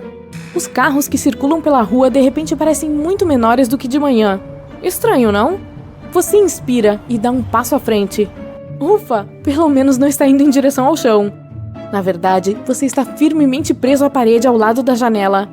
É hora de começar a se mover. Você está quase chegando ao 2º andar quando decide fazer uma pausa. E é aí que você percebe o rosto. Está pálido, com a boca bem aberta e uma emoção estranha nos olhos. Você tem certeza de que é de horror. Deve ser seu vizinho de baixo. Infelizmente, você não pode lhe dizer que não há nada com o que se preocupar. O homem não vai te ouvir e suas mãos estão meio ocupadas. Você vê seu vizinho pegando o telefone.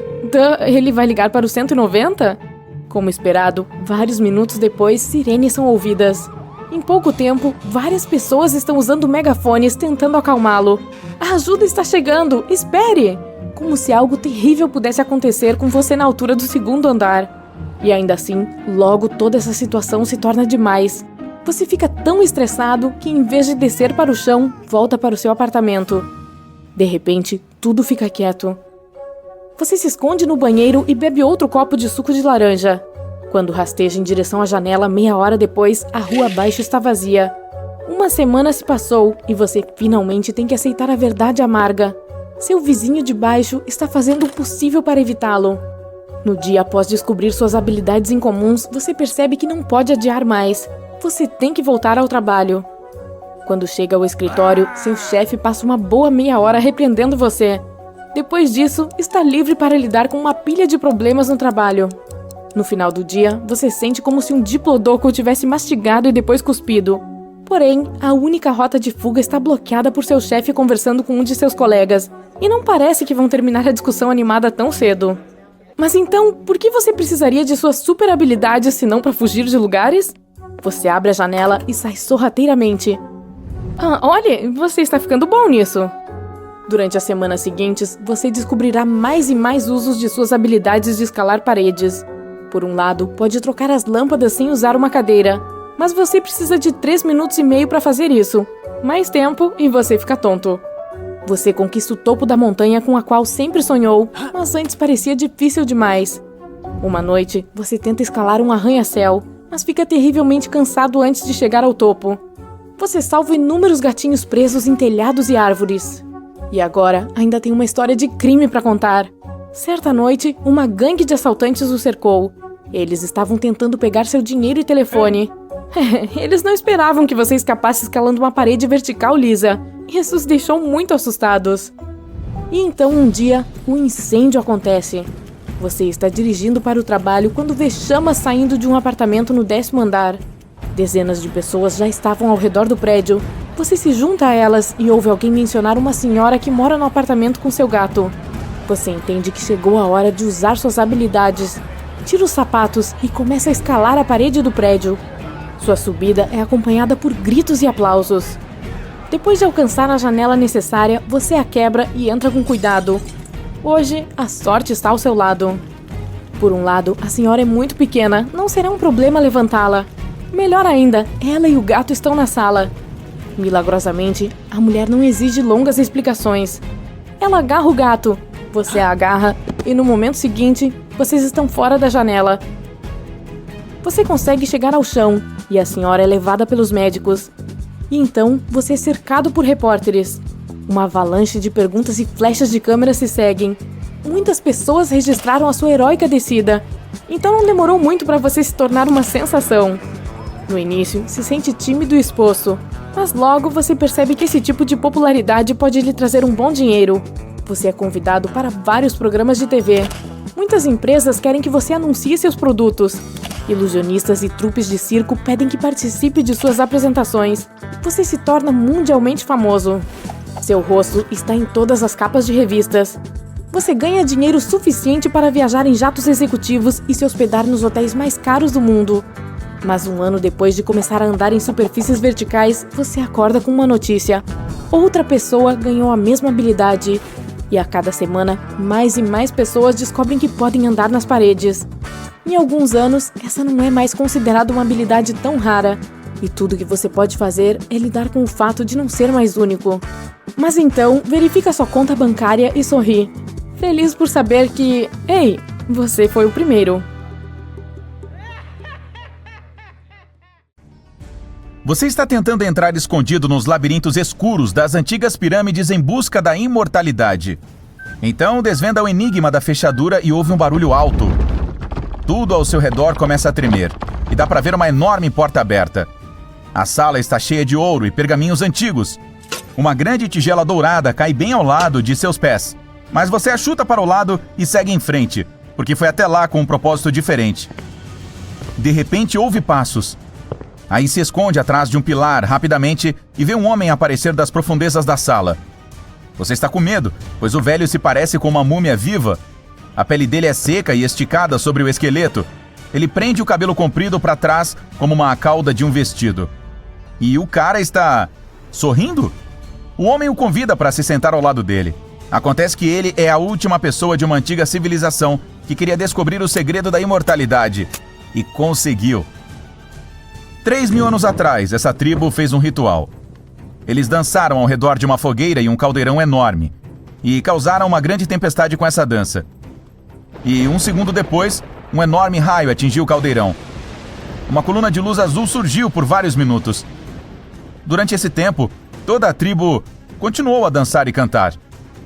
Quando a tempestade passou, o líder da tribo aproximou-se do caldeirão. Restavam apenas algumas gotas. Ele as despejou em um frasco e bebeu. No segundo seguinte, o corpo dele começou a brilhar e ele se sentiu mais forte do que nunca. Era o elixir da imortalidade. Esse homem havia celebrado recentemente seu aniversário de 3.000 anos. Ele recebeu todo o conhecimento disponível para alguém do seu tempo e vagou pelo mundo ensinando outras pessoas. Mas então, estranhamente, decidiu se trancar em uma pirâmide e viver sozinho a eternidade. Como recompensa por sua inteligência e destreza, o velho lhe dá aquele mesmo frasco de elixir. Você bebe algumas gotas e sente uma sensação de queimação espalhar-se por todo o corpo. Suas mãos ficam extremamente fortes. O fogo diminui e a partir desse momento você é imortal. Porém, há uma condição. Viverá para sempre, mas seu corpo envelhecerá infinitamente. Um dia, você vai se transformar em um velho homem magro. Na saída do avião, ao voltar para casa, centenas de jornalistas o esperam. Câmeras, flashes, microfones. Agora você é uma verdadeira celebridade e tem que decidir como passar seu tempo infinito na Terra. Enquanto seu corpo é jovem, é hora de fazer tudo o que temia antes. Assim, você passa os próximos 20 anos de sua vida viajando pelo mundo. Já esteve no Everest, a montanha mais alta do mundo. Desceu até a Fossa das Marianas, o lugar mais profundo da Terra. Surfou no Havaí e esquiou nos Alpes. Até foi ao Polo Norte em um trenó puxado por cães. Finalmente esteve na Estação Espacial Internacional como turista. Você não tem medo de nada, porque sabe que viverá para sempre. Agora parece ter 40 anos, e quando vai a uma boate para dançar até de manhã, todos olham em sua direção com espanto, mas você se sente tão jovem. Então, é hora de alguns novos hobbies. Dançar funk? Por que não? Ah, aqui está o porquê. Você se mexe e seus ossos estalam como os de um velho. E isso é porque tem 50 anos agora. É hora de uma mudança de carreira e você decide que precisa adquirir cada tanto de conhecimento que está disponível para a humanidade. Leva em torno de 10 anos para fazer uma graduação nas melhores universidades do mundo. E entende como funciona o mecanismo da nossa civilização e o administra. Agora, além da imortalidade, você tem uma fortuna enorme. Mas, ao se olhar no espelho, não se sente feliz. Você começa a envelhecer. Seu cabelo não é mais tão sedoso quanto costumava ser. E há rugas em todo o seu rosto. Mas 60 anos não é nada comparado ao infinito que há para viver. Então agora seu objetivo é encontrar uma maneira de aumentar a juventude do seu corpo. Para fazer isso, você pega seu microscópio e começa a estudar o processo de envelhecimento. Nosso corpo é como um enorme quebra-cabeça de grandes blocos, que por sua vez são os órgãos. Eles são feitos de blocos menores, os tecidos, que se agrupam para formar um órgão funcional. Todos os tecidos são construídos por blocos muito menores, as células. Quando somos jovens, elas são pequenas e ativas, e continuam se multiplicando e se renovando. Isso mantém nossos tecidos e órgãos como novos. Mas à medida que envelhecemos, perdem essa capacidade, então se multiplicam menos ativamente. Aumentam de tamanho e têm baixo desempenho. E assim como as peças de carros antigos, começam a funcionar mal e a estragar. Então acende aquela luz do painel, verificar o motor. Assim, você trabalha no laboratório para criar uma poção que fará com que suas células continuem se dividindo e funcionando. E passa por outros 10 anos da sua vida fazendo isso. Agora você parece muito velho, mas o resultado dos seus 10 anos de trabalho é um fracasso. Como outros cientistas, sua conclusão é de que as células perdem a capacidade de se regenerar em uma certa idade. Elas não conseguem mais compensar os danos que vários fatores nos causam. Foi por esse motivo que o chefe da antiga tribo, de 3.000 anos, decidiu se esconder na pirâmide. Ele se isolou de qualquer dano externo para que o corpo dele não ficasse exposto a qualquer perigo. Trancar-se em um lugar seguro parece ser a única saída. O ar na pirâmide não tinha bactérias nocivas, mas era tão seco que transformou o corpo do velho homem em uma múmia real. Seu dinheiro lhe permite construir uma estufa chique. Portanto, o interior da sua mansão é forrado com plástico hermético para protegê-lo das bactérias. Cada peça da mobília interior está devidamente envolvida. Também será necessário usar um traje espacial vedado com um tanque de ar purificado. E o mais importante, vários helicópteros baixam uma cúpula de vidro sobre a sua casa.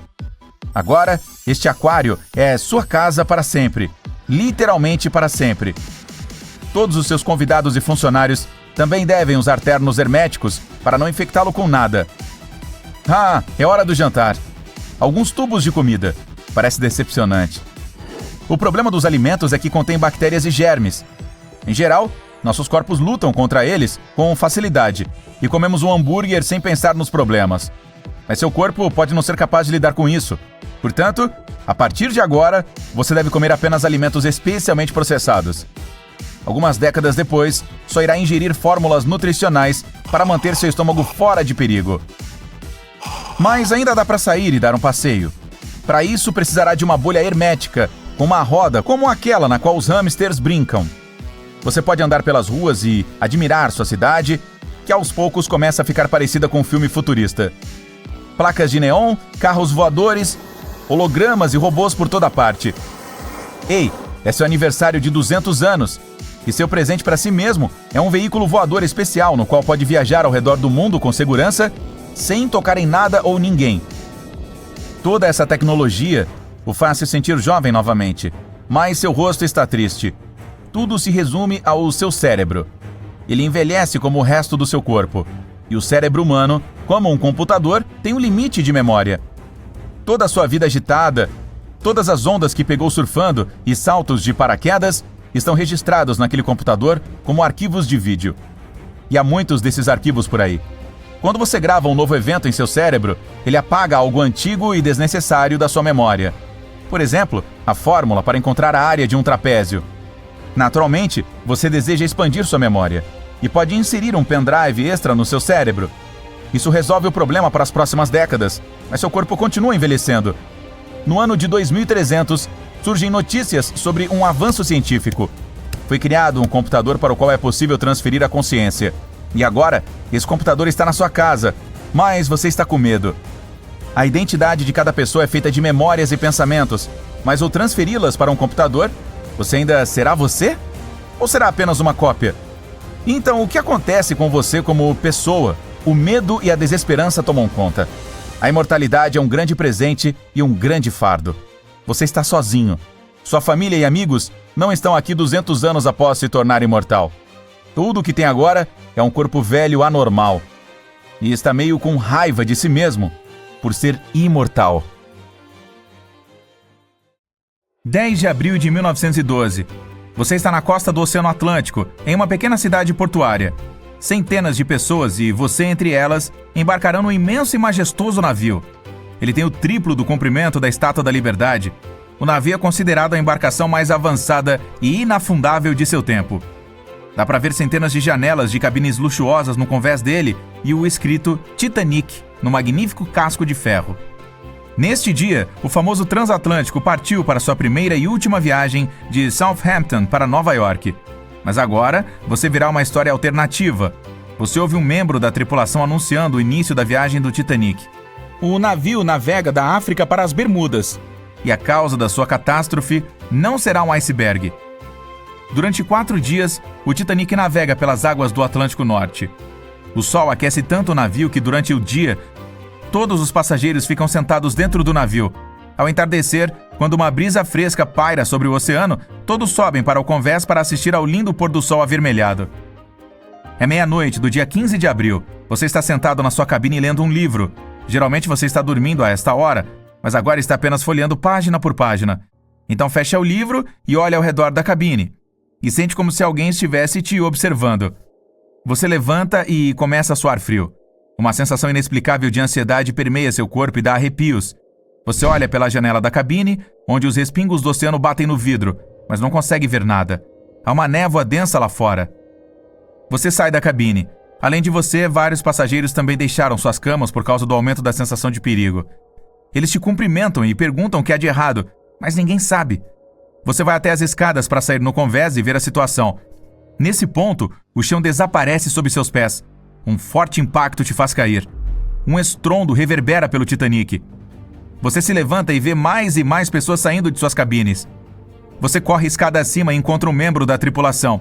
Ele não diz nada, mas seus olhos estão arregalados de medo. Você sobe no convés e quase não consegue ver nada. Uma névoa espessa e úmida paira sobre o navio. Vários passageiros estão com as mãos na cabeça, como se estivessem com dor de cabeça. Você vê o capitão e pergunta o que aconteceu. Ele admite que não tem ideia de onde vocês estão. Você vê uma bússola na mão dele. A seta gira em diferentes direções. É impossível determinar onde exatamente o navio está agora. Curiosamente, o Triângulo das Bermudas não existia antes de 1964, mas os primeiros relatos de navios perdidos nesta área datam de meados do século XIX. Outro impacto. Desta vez você consegue ficar de pé. Parece que algo grande acabou de atingir o navio. Você corre para a grade na borda do convés e olha para o mar. Através da névoa branca, percebe uma enorme barbatana de tubarão. Você não viu o tamanho todo dele, mas pelo que viu, ele deve ser tão longo quanto um vagão de trem. O tubarão sai nadando. Mas depois de alguns segundos você consegue ver a barbatana dele novamente. Ele rapidamente se aproxima do navio e agarra o casco de ferro com suas enormes mandíbulas. O deck está tremendo. Você consegue ouvir o barulho do metal. Parece que este enorme predador acabou de fazer um buraco no casco. Apenas uma criatura no planeta consegue fazer isso: o Megalodonte. Ele é um antigo predador marinho que media quase 18 metros de comprimento e não tinha concorrentes no oceano. Estava no topo da cadeia alimentar. Acredita-se que esse tubarão desapareceu há milhões de anos, mas exploramos apenas 5% dos oceanos. Aqui, ele está vivo e nadando nas águas misteriosas do Triângulo das Bermudas. Todos a bordo do navio estão em pânico. Pessoas do convés inferior estão correndo escada acima. O Titanic afunda lentamente e se inclina para o lado. Todos vão para os botes salva-vidas, mas ninguém se atreve a entrar neles enquanto o enorme monstro está por perto. A proa do navio submerge na água. Você fica do lado esquerdo do convés e vê o Megalodonte arrancar pedaços do casco de ferro. Você grita para as pessoas na área da popa, dizendo que o Megalodonte está ocupado e elas têm tempo para evacuar. Os primeiros barcos de resgate com passageiros descem para a água. Alguns passageiros simplesmente pulam no mar. Felizmente a água é muito mais quente do que no local onde o Titanic realmente afundou. Você coloca um colete salva-vidas e pula também. O Megalodonte ataca o navio e o arrasta mais para o fundo. O cheiro da cozinha do Titanic deve tê-lo atraído. Você se vê entre os destroços e os botes salva-vidas do navio. A névoa finalmente está subindo. O céu estrelado e a lua iluminam a superfície do mar. As pessoas te ajudam a subir a bordo de um barco de resgate.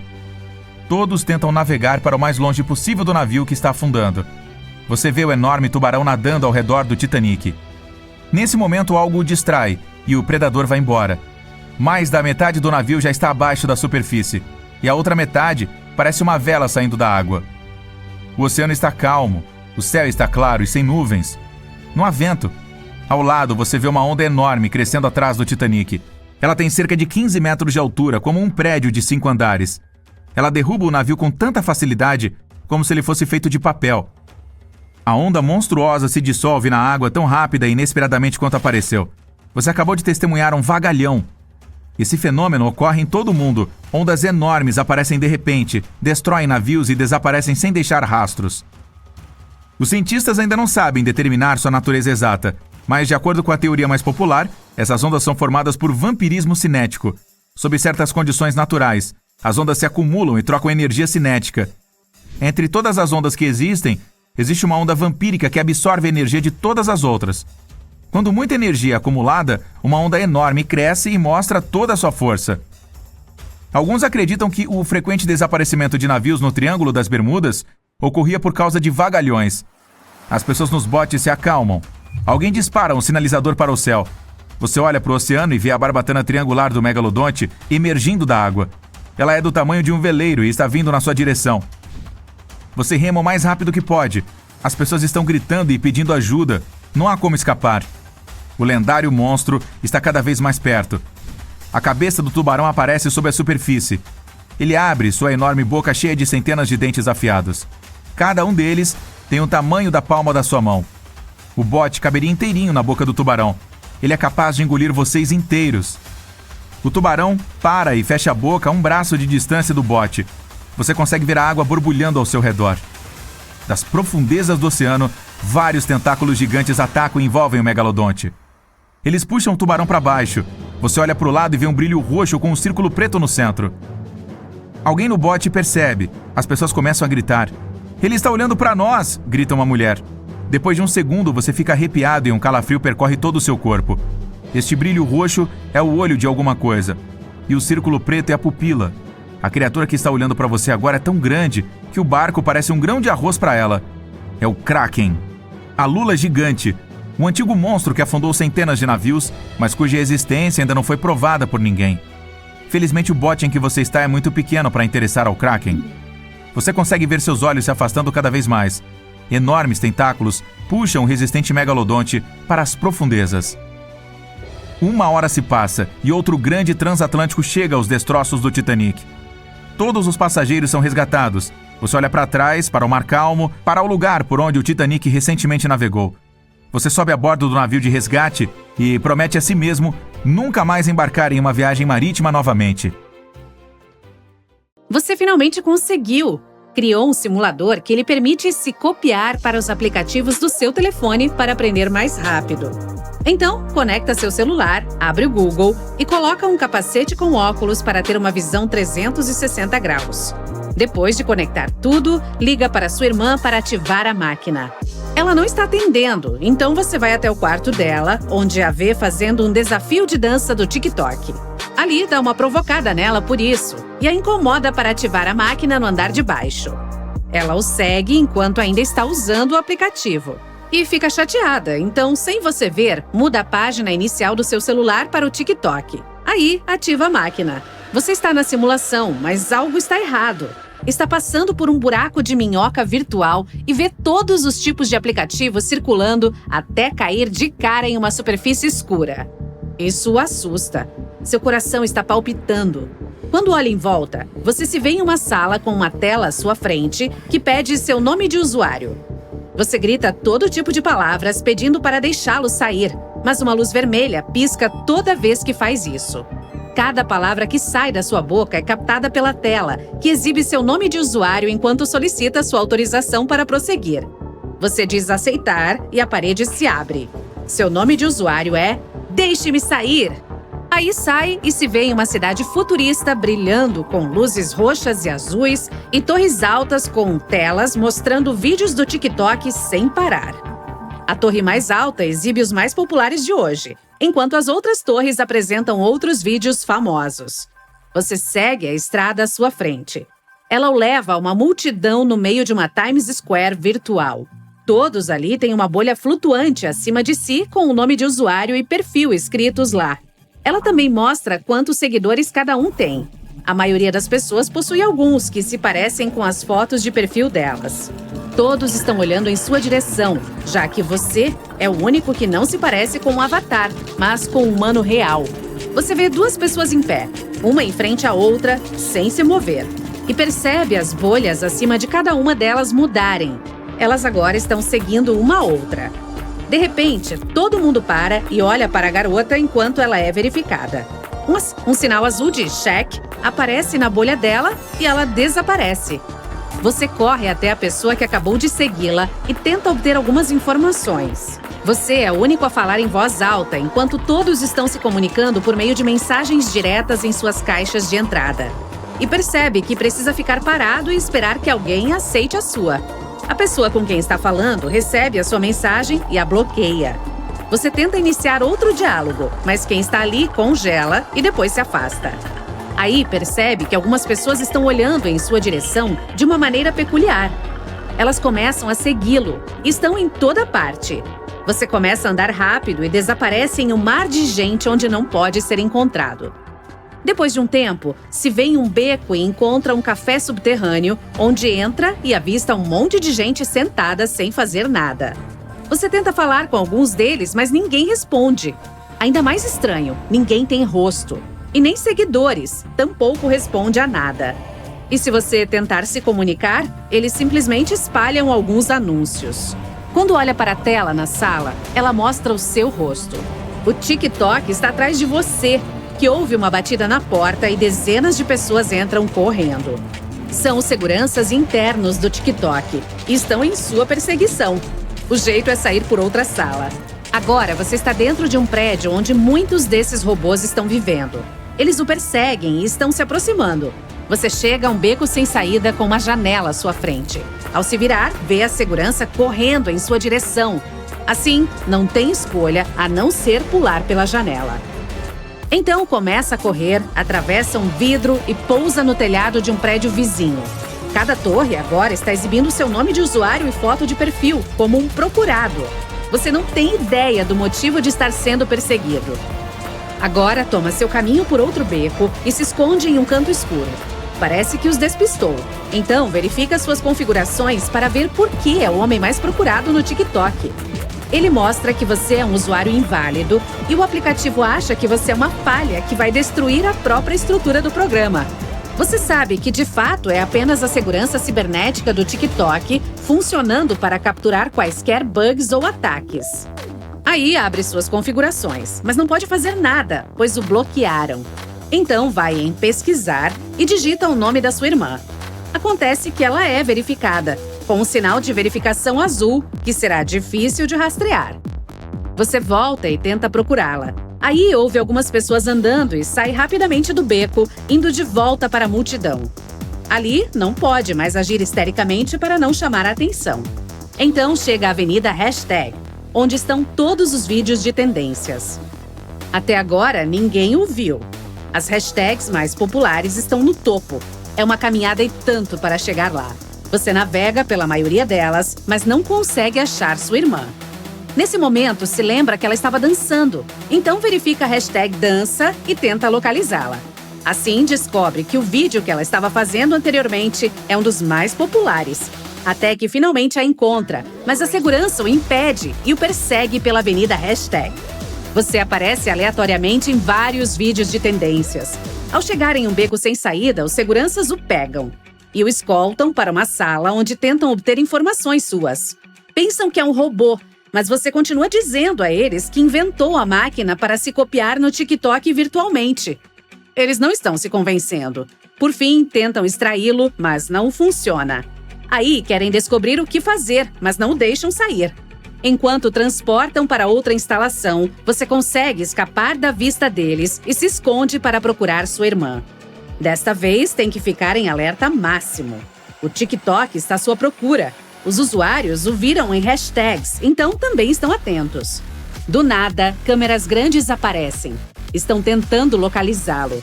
Qualquer deslize e você pode ficar preso no TikTok para sempre. Então faz uma última tentativa de chegar até a sua irmã e encontra um chapéu e uma jaqueta para se disfarçar. Agora é impossível interagir, porque qualquer pessoa pode detectar sua atividade. Mas você tem que aproveitar essa chance para ela o tirar dali. Por fim, você volta para a Avenida Hashtag e vai até sua irmã. Ali encontra alguns dos TikTokers mais populares se divertindo juntos. Sua irmã está entre eles. Há muitos seguranças, então você se mantém discreto.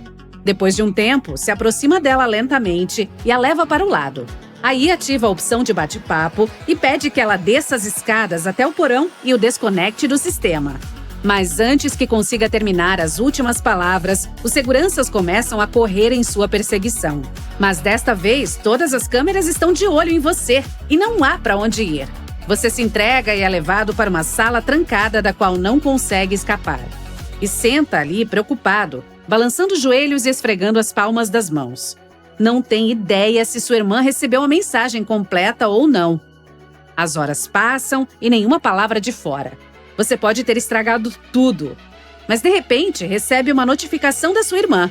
Até tenta digitar alguma coisa, mas nada está funcionando. Você começa a se sentir meio engraçado. Tudo ao redor está tremendo. As paredes começam a falhar e você vê o mundo real.